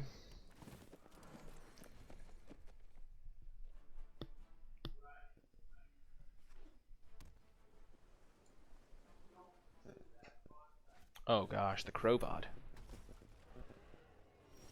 Oh my gosh, that's going to be so good. Next turn we can go Samet plus Tybalt's Rager. And just make this guy a monster. 8 power. Yes.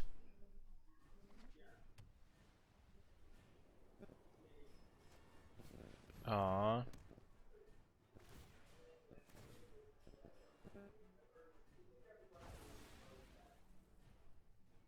Where's he scrying? Top? Oh gosh.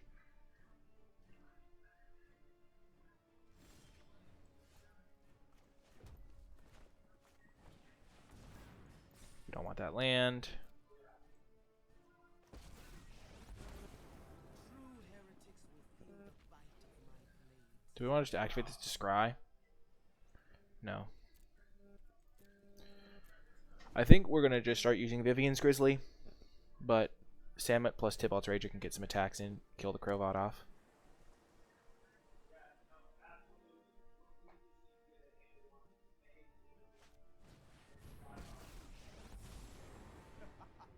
Diamonds are a shield mage's best friend.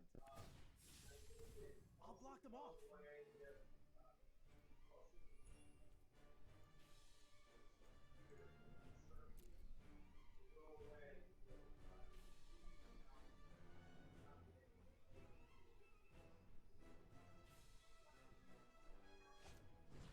Okay, where's the counter going?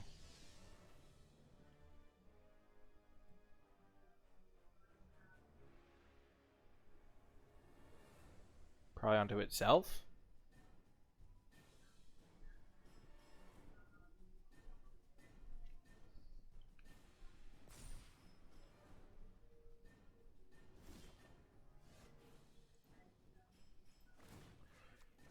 Okay, we don't want that. You lost too much to allow you victory.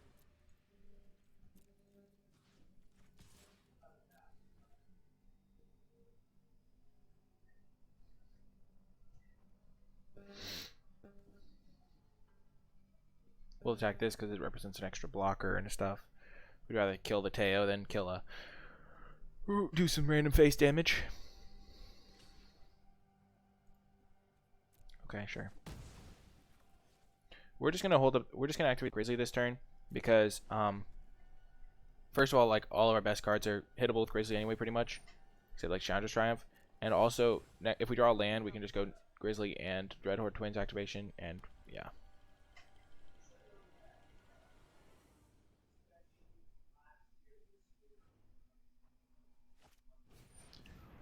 Wow, that is an aggressive. They just did nothing with that. We missed out on some okay spells, but not our Sarkon, luckily.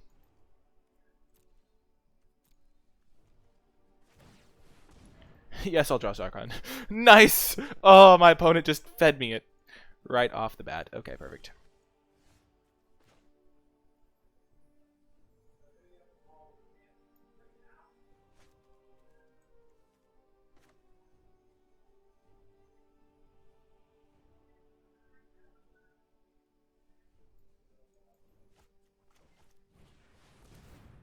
We'll keep that on top.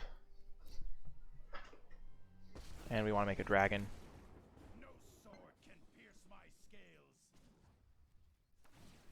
Behold! Boom, opponent concedes. Get wrecked. Ah, that's so funny.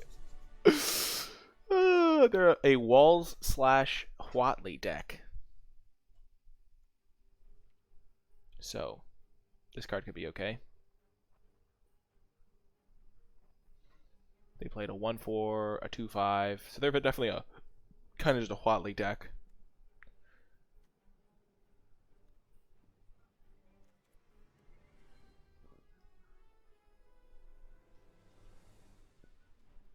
What do we want? Let's cut the Bolt Bend because they saw it, and also we didn't see any removal spells.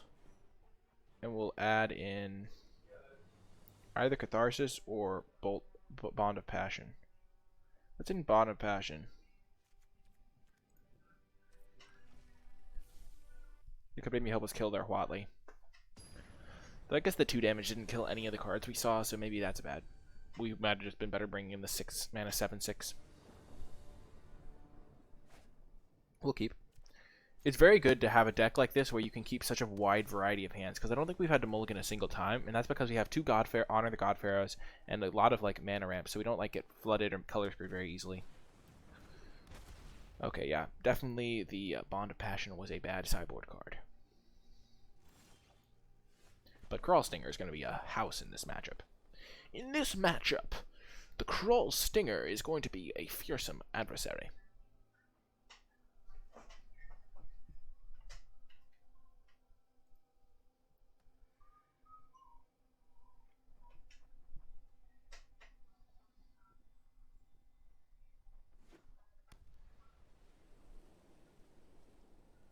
Oh my gosh, of course they have Teferi. Why wouldn't they have Teferi? Let's just play the Crawl Stinger because it can attack Teferi.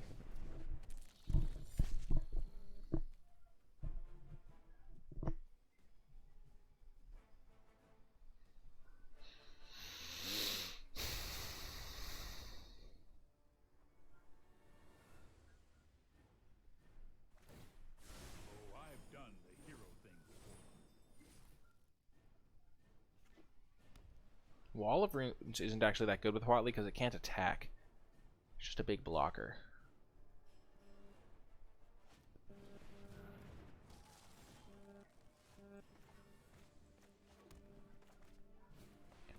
Luckily we have a lot of lands, so we're still going to be able to be doing 2 things in a turn relatively quickly.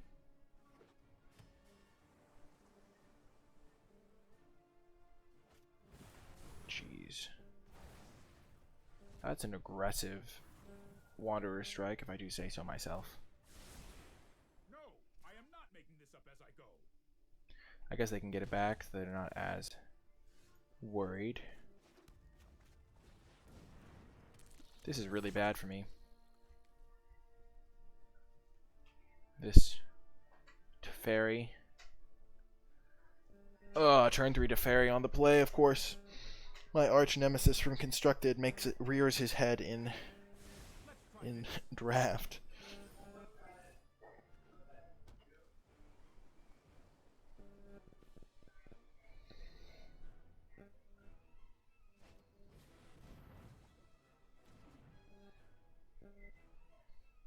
Curse this Spellgorger weird.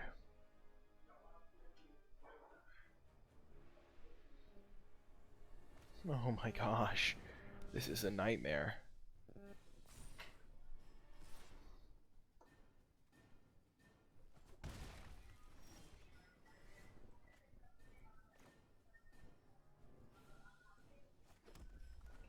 We're going to Sarkhan plus. Actually, we're going to Sarkhan minus because that thing doesn't. No, but then he can. Yeah. But he'll have to sacrifice that. Yeah, well, minus. He can't bounce it right now, so this works out nicely. It does work badly against other removal spells. So maybe we were supposed to plus it just so we could maybe kill this Teferi. Oh, man.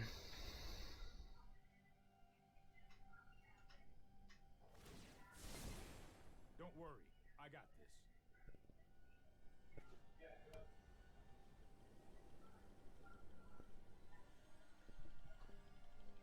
Please no. Please no removal. Please, sir. Let me kill Teferi. Teferi is annoying. Nobody likes Teferi. Teferi's a bully.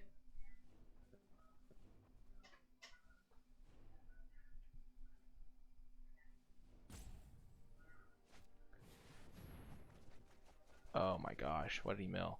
So he's gonna get back Wanderer's Strike and Jace's Triumph, okay.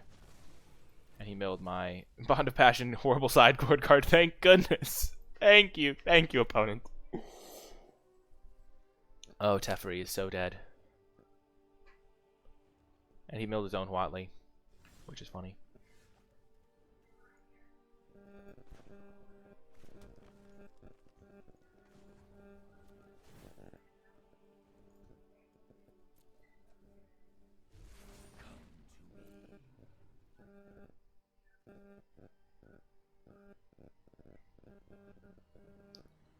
We're attacking both at Teferi in case he's got a Gideon's Triumph or something. Or a Divine Arrow for my dragon.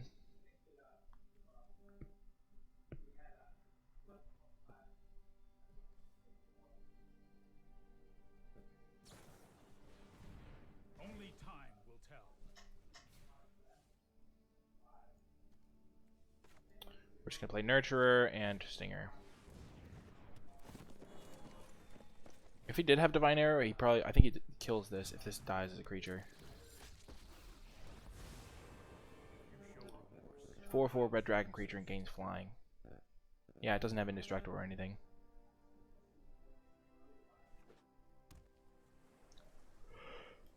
Whew. So you can bounce the dragon, Wander strike something, and then my Sarkhan still lives. Oh, he already plussed it.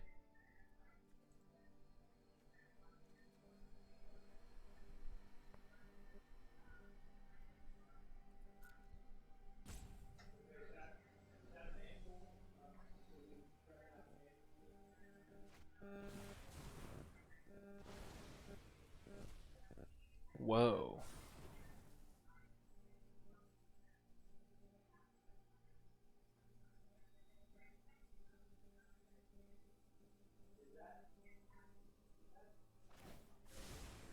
Wow. That is very aggressive. I guess he's really scared of this Sarkhan, but now I get to keep my dragon and kill his Teferi with it, hopefully. Oh, never mind.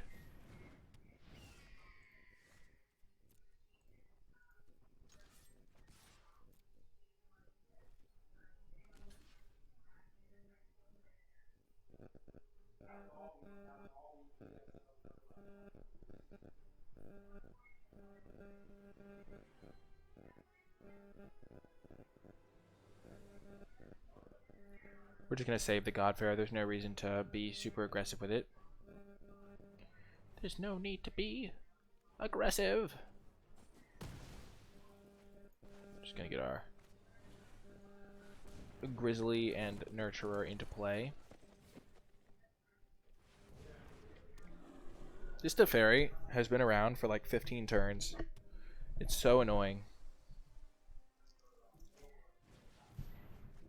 Completely irritating.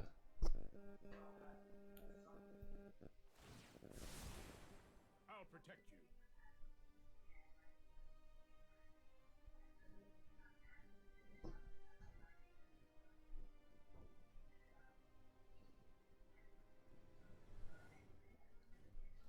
Oh, that's a good draw.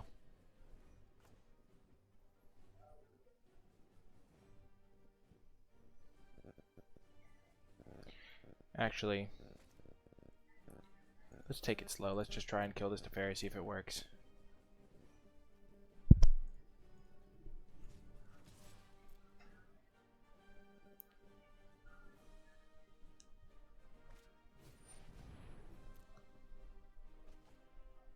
What are the odds opponent just decks? They milled their Huatli already. Yes! Boom! We got him dead.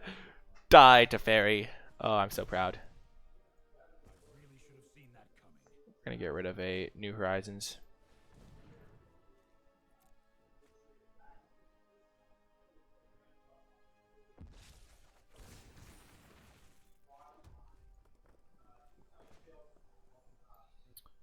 We're just going to use our Vivian's Grizzly here. Our opponent's just going to deck. I don't think they have any win conditions. I think Huatli was their win condition. I mean, we're still going to try and kill them because we're not just going to sit here with our dragon doing nothing with it.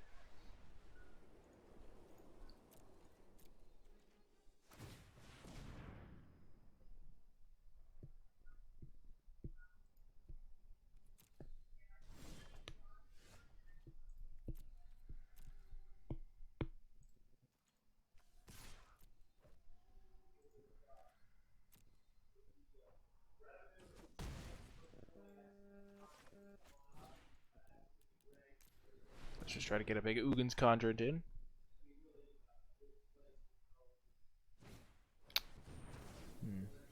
I think I'd rather get that counter than Samit.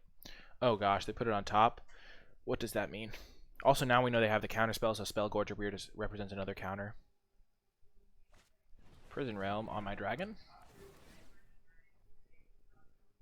Sure. 10 cards left.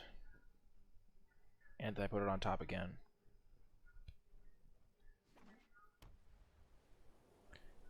So I'm going to wait until I can cast Challenger Troll and Samit in the same turn. Because getting Challenger Troll into play seems really good.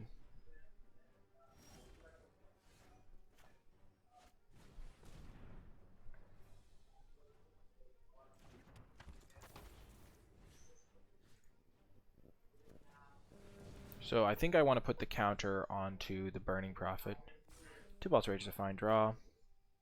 Because we know we can draw it off the Grizzly for sure. Yeah, let's do that.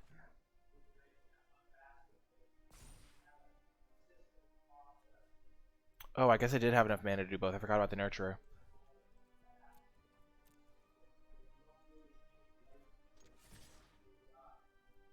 That was not what I wanted to click. Whew, close call. Yikes. That would have been catastrophe. We just would have lost our Vivian's Grizzly for nothing.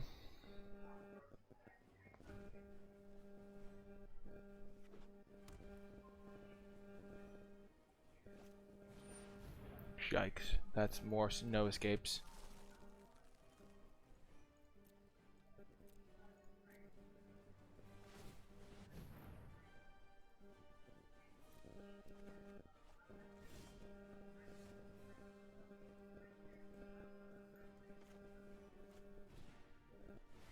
Let's see if we can get him to sacrifice it. Oh, we'll keep that on top.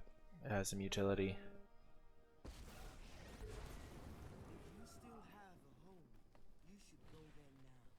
We're going to try and make him sacrifice his 3/6 if he wants to counter our big spells.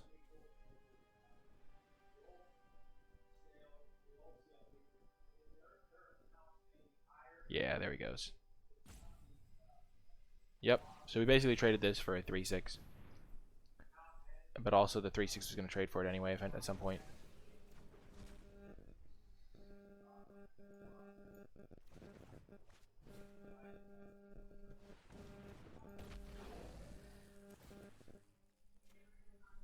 We're going to keep it on top. We just want to get in for 5 damage.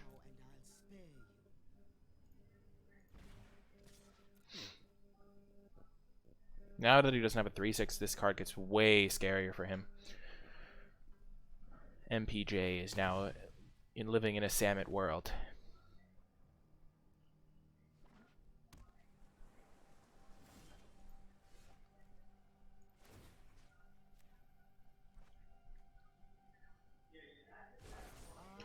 Maybe I targeted the wrong creature with that.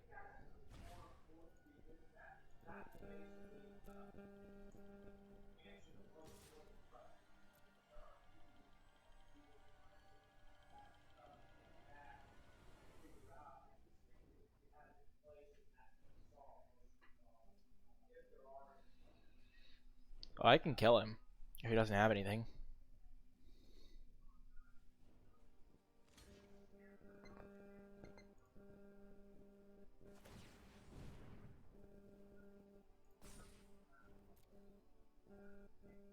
Boom. They might have the Wanderer Strike. They have Wanderer Strike, and they have another No Escape. No, the same No Escape. And I can activate Grizzly twice. I'm also winning the decking battle by 5 cards. It's really weird. Their Teferi was in play for a long time, but I just don't think their deck has the tools to win. So, like, maybe a flaw in deck construction there. Because they milled their own Watley, and then they were screwed. Sure, I'm glad we kept this Chandra's Triumph.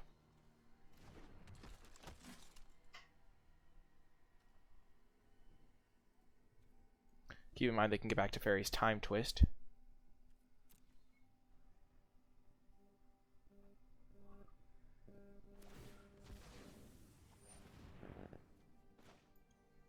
Sure, what are they going to get?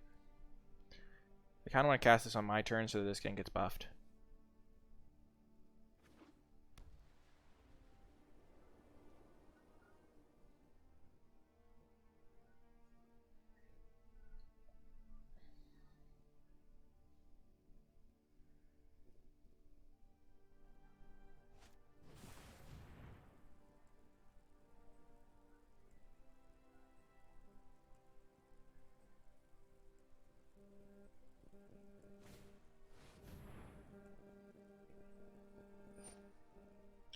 Sure.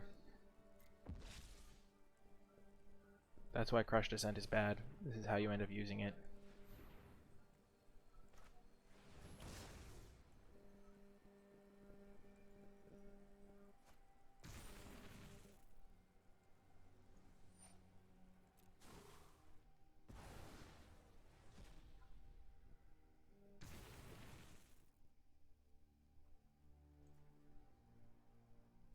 Should activate this twice. No.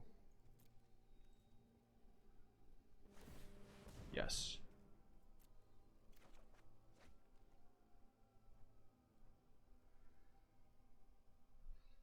We might just have lethal next turn.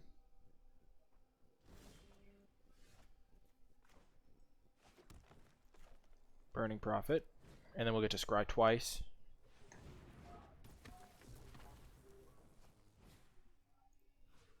We'll just kill this one.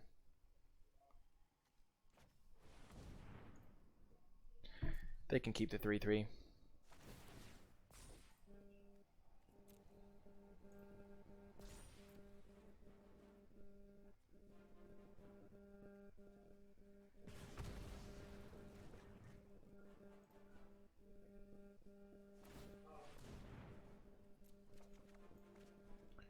And then we'll play this.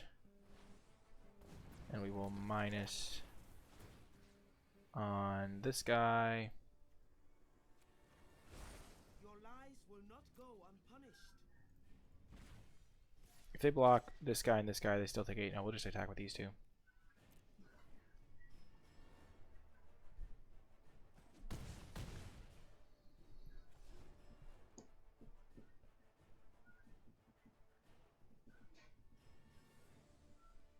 Hopefully they don't have Teferi's Time Wipe. Okay, the Crow God.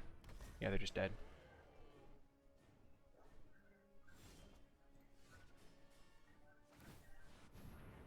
Especially now. Boom! Whew! Another victory for the good guys. That's what I like to see.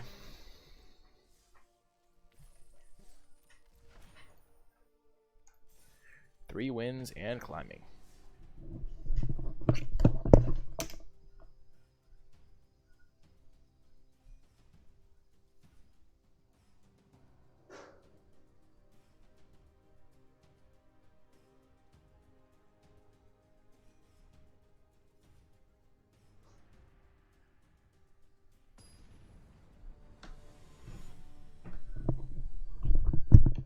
Ah, our new foe, Goifman.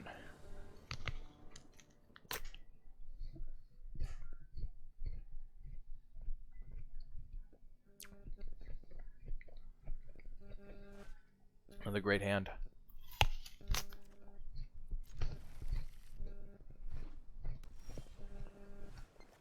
Rager into New Horizons.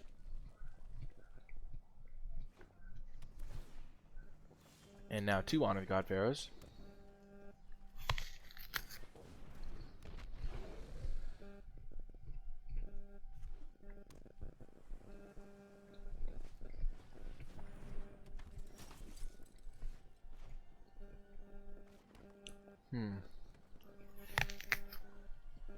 Let's cast Honor the God Pharaohs this turn.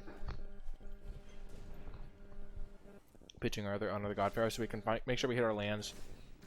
And also because this turn, next turn we can go New Horizons and Chandra's Triumph for 3-2. Or he just plays God Eternal Kefnet and we lose.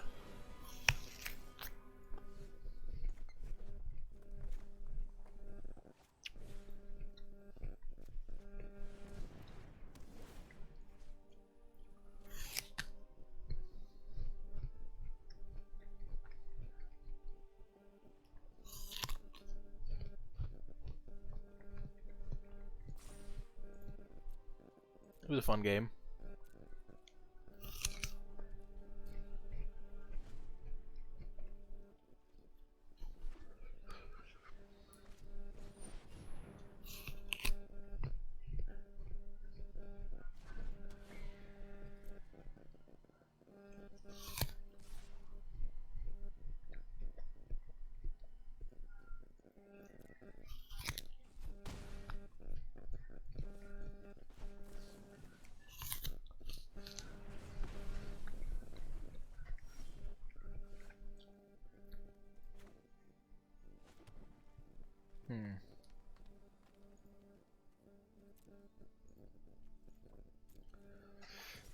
Let's attack.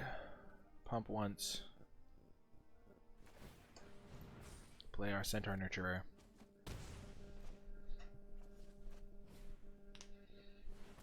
Next turn, he probably won't attack with the Enforcer Griffin, or maybe he'll only attack with the Enforcer Griffin. We need to build up a big enough board so that the 3-turn window where Kefnet is gone, we can win.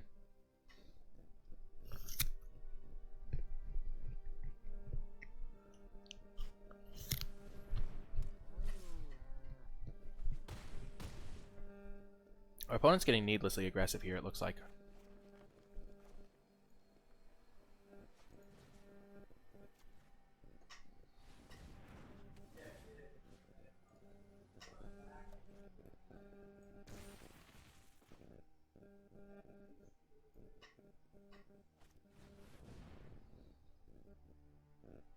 Oh, please no counterspell. Oh, man. Dang, we were kind of close to getting some stuff done there.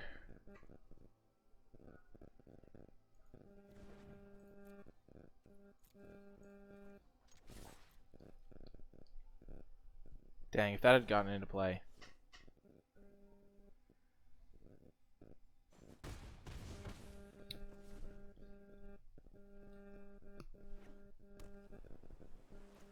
Saheeli Silverwing.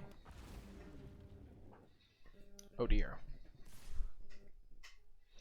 Dang, if he didn't have the counter spell, we might have gotten him.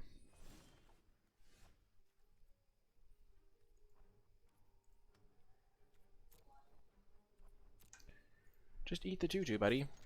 It's a free eat of the tutu. Dang it.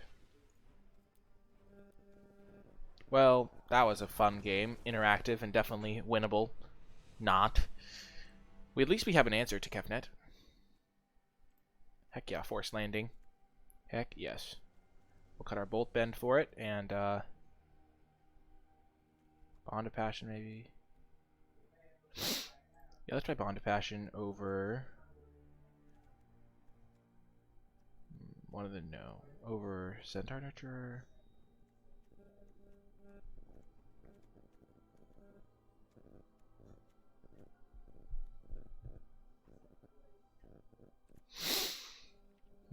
Let's do it over Centaur Nurturer.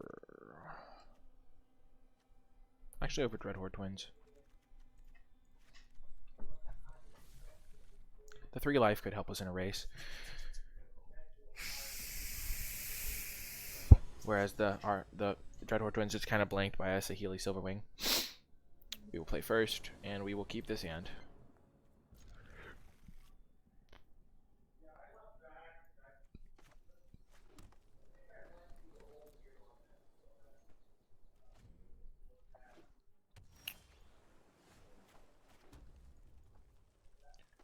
Play it as a 2/2 because next turn we're going to put the New Horizons down.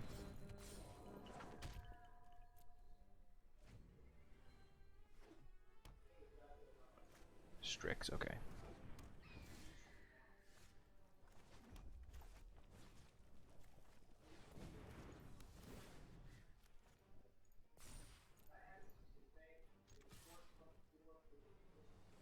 So we get really wrecked by Callous Dismissal, but I don't think we can really avoid that.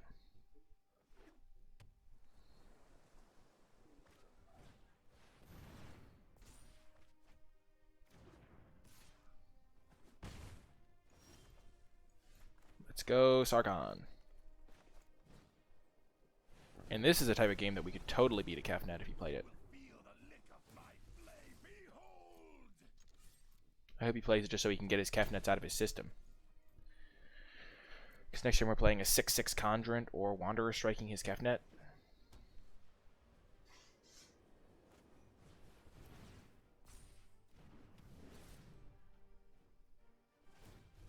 Come on.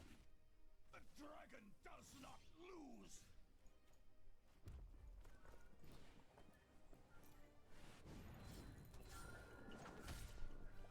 Come on, Wanderer Strike is all we need. Just need to Wanderer Strike one thing.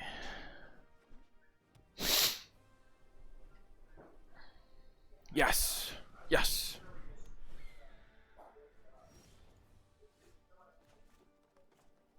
Wow, why would it try to tap that land? Wow, that would have been game losing probably.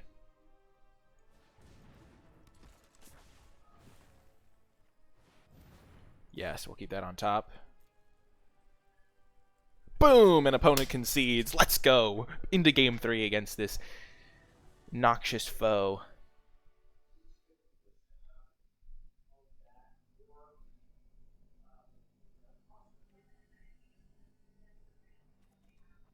Do we want to splash Lauren Enforcer?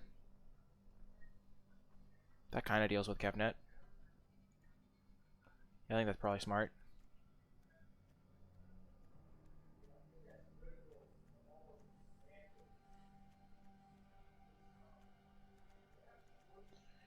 Let's splash it over the Vivian's Grizzly. Grizzly's not super great. And it doesn't attack really well in this matchup anyway. And we're not, if we get to the late game, we're going to lose to Kefnet anyway. And Lauren Enforcer is also pretty good in the late game, so. Okay, this is a fine hand, but doesn't have the cards we need. It can dig for them, though, so we're going to keep this. And they're mulliganing. Nice. Oh, they kept on top. Hopefully that just means it's a land.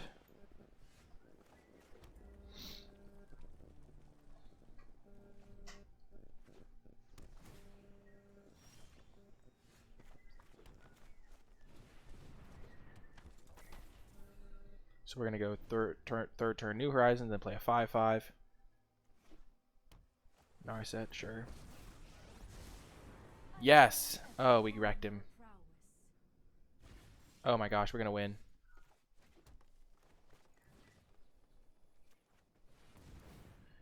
Yeah, we'll keep Ugin's Conjurant. Yes, we have our answer to Kefnet.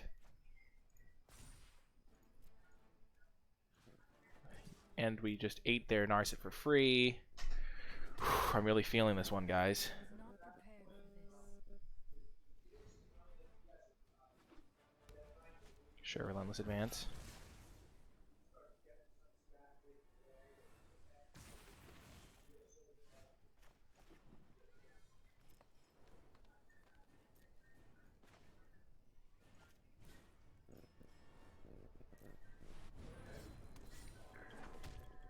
Wow, we are up two cards now because they mulliganed and we got them.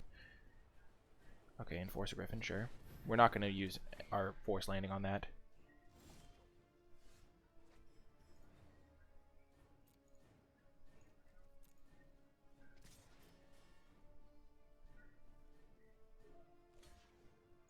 Sure.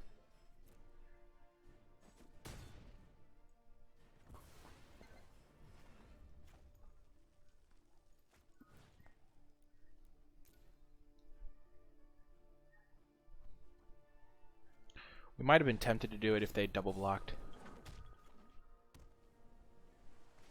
Wow.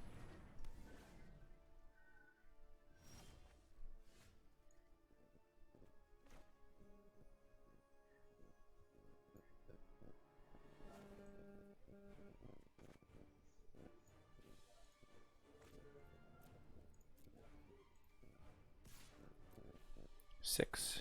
Perfect. Play the Crawl Stinger. Hold up Forced Landing. We don't really want to cast Honor the God Pharaoh here.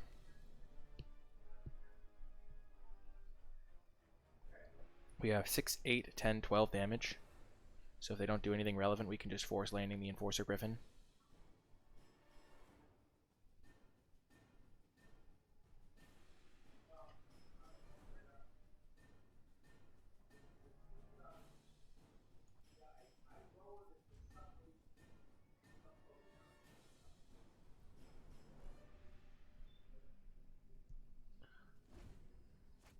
Sure.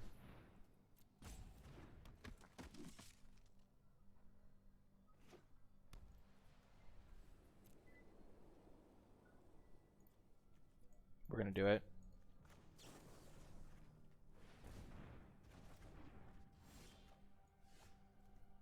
Yes! Boom!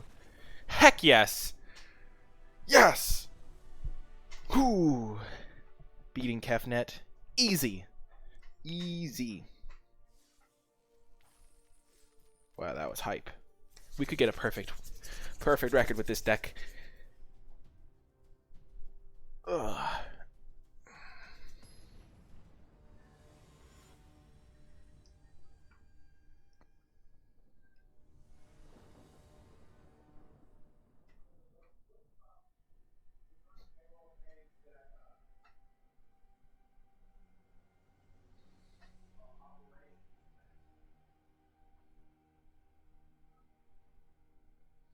Okay, this is the mulligan.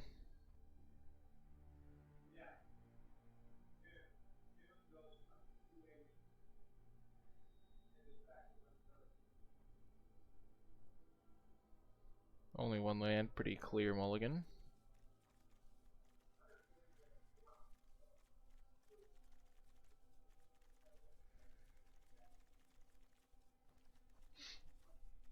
Whew. I'm hyped. We're totally gonna get there. Gonna go all the way. And this is nice, easy keep. Just need a forest, and this hand becomes great. It's not the greatest hand because if it misses on forest, it's in bad shape, but that will help because we'll get an extra scry.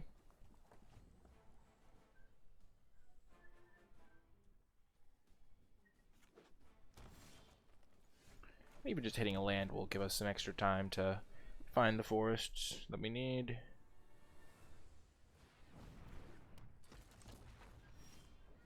Wow, opponent just passed back that turn real quick. And of course we top deck the forest. We'll definitely keep that. It's a 5/5 next turn.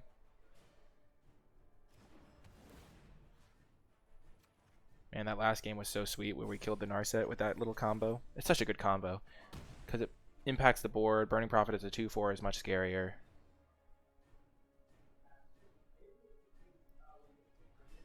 Casting the Conjuring is really good here because it's just a ton of pressure. And green decks can't just kill it out of nowhere. Like, a blue-black deck might have some chance by just drawing like a Tyrant Scorn, but a green deck is going to struggle with a 5/5 on turn 4 or whatever.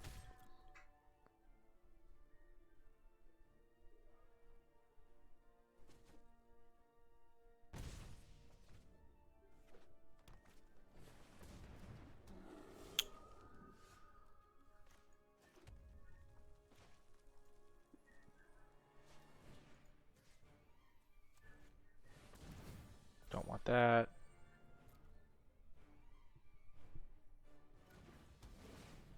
We're not going to give him an opportunity to use the Grizzly to weaken our guy, and we're also just going to try and keep the cards flowing.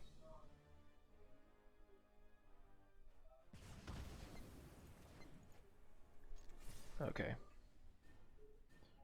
So now we'll just use this next turn, discard the Centaur Nurturer, get this guy up to 4 power.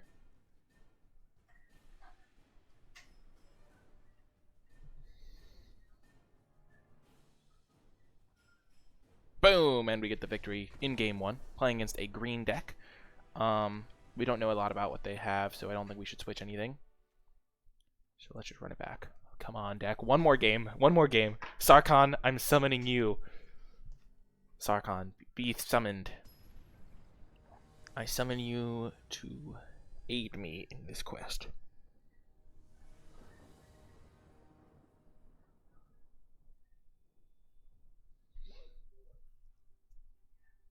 Okay, solid hand. And opponent is mulliganing. Maybe let it get tilted and just scoop. Oh gosh, it's a Mold of 5. In the championship. For the 5-0. Okay, they have some resilience. They're going to play it out.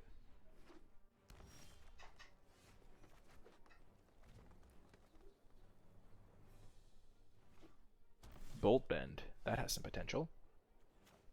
If they play a Vivian's Grizzly, we'll just kill it.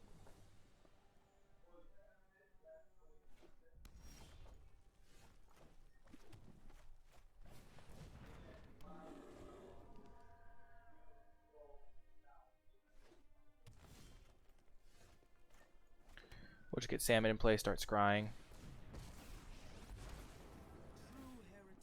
Don't want another forest.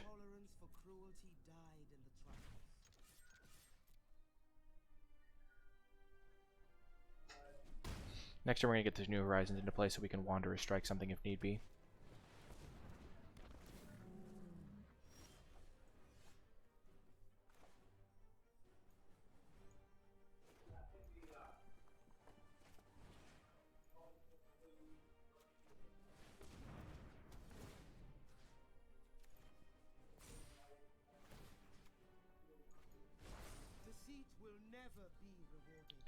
We've gotten a decent amount of value out of Samet. Let's just hit him for 5 here. Samet's going to die, but we'll get another hit in for it. And we'll get to proliferate onto this in the future. And now it also... Oh, it doesn't really enable the Bolt Bend, I guess.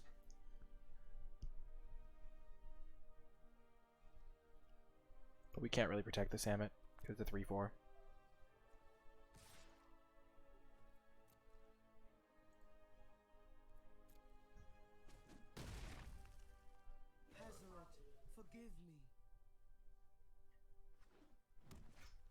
Sure thing.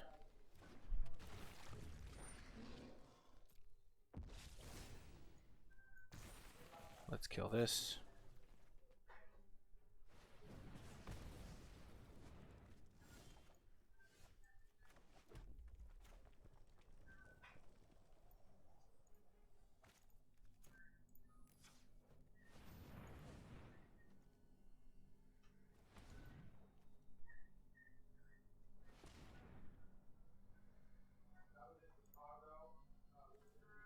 So now we have Bolt Bend up.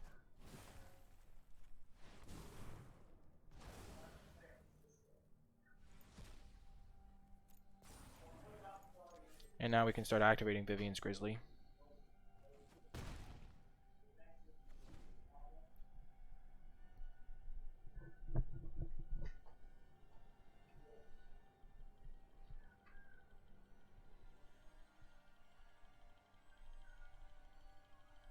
And if they throw for a removal spell, we just destroy him.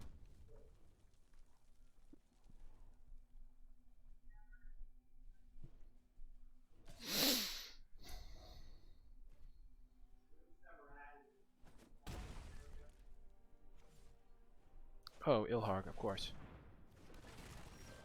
Oh dear.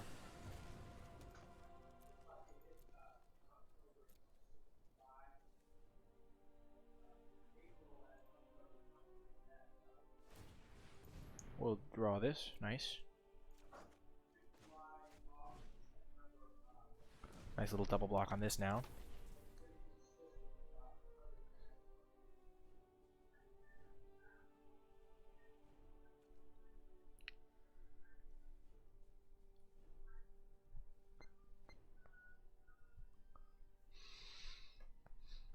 Oh gosh.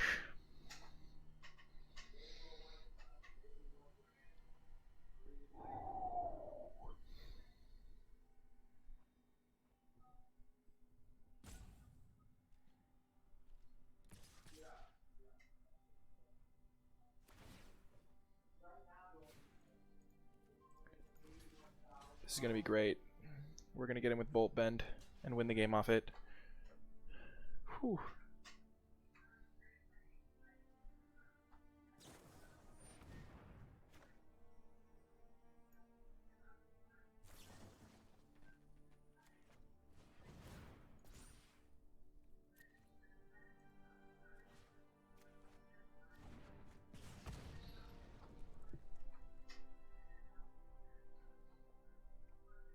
Not the best value, but we still essentially had a counterspell in red.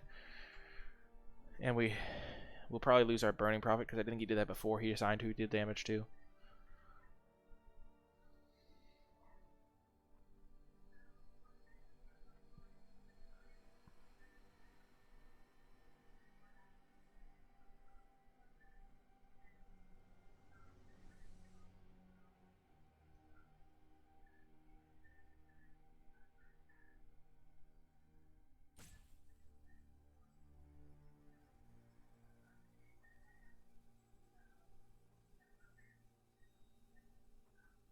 Opponent puts it to the bottom.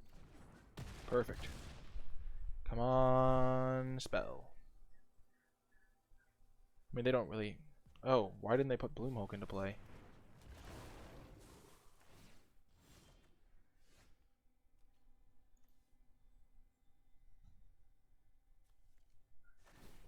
Oh yeah, that was a huge draw.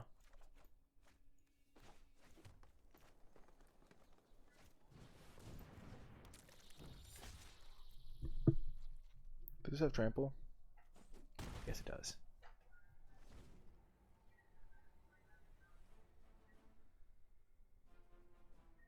This doesn't, though.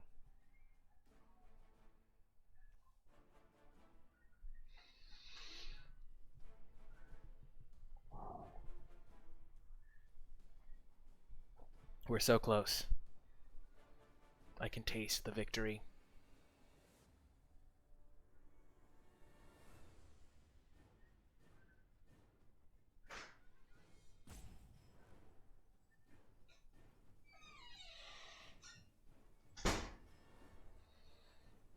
Man, it's so close. Like, we're not close to dead, but we're so close to winning.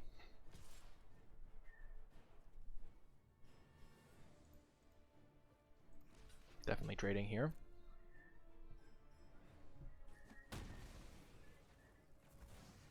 Tybalt's Rager, yikes.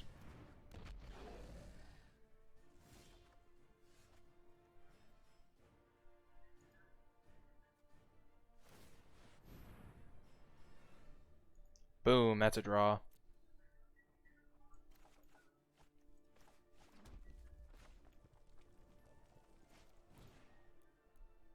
That is a heck of a draw.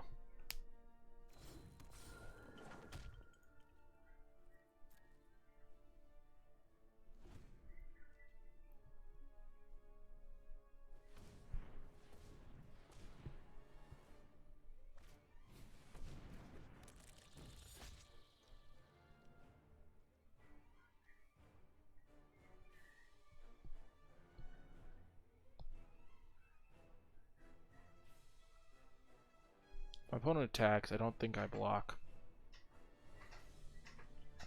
Boom, that's another heck of a draw.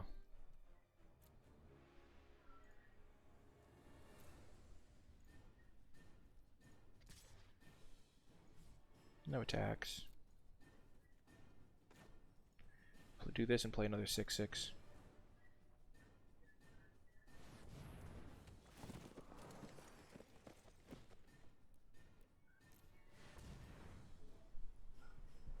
Because if we attack with just this guy, then he'll just block with the Tybalt Rager.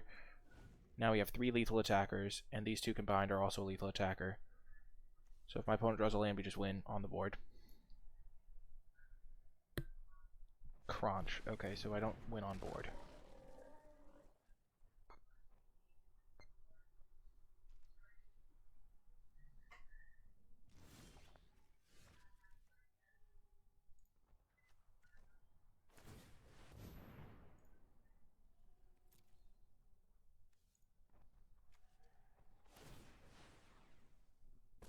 That's a draw. So we can play that. If we attack with these 2, I think that'll work out nicely for us.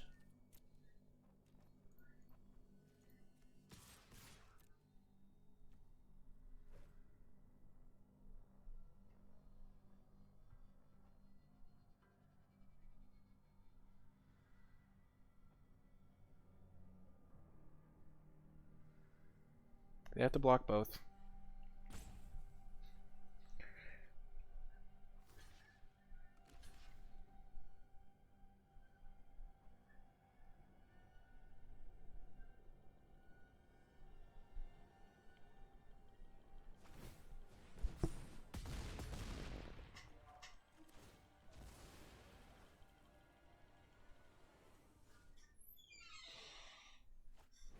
And now next turn we have lethal in a million ways.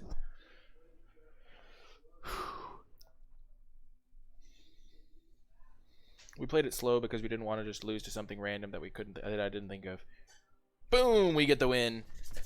Yes! Woo! All 5 wins. Sweet victory. Our deck was great. The games were great.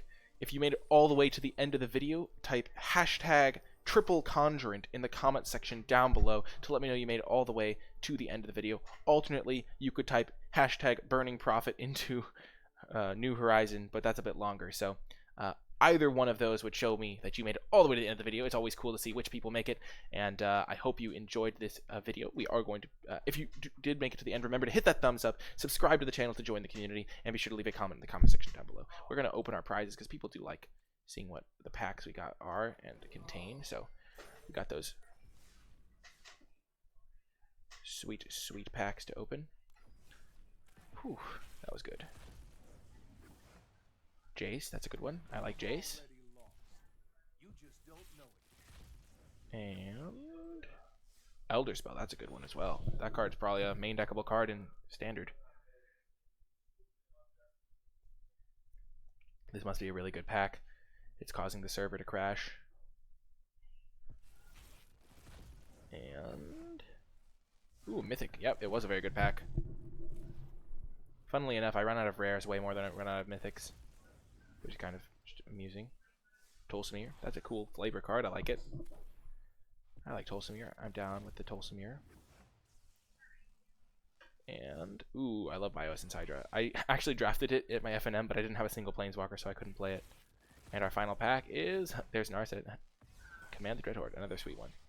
Well, that is going to do it for the video. I hope you enjoyed it, and I'll talk to you next time.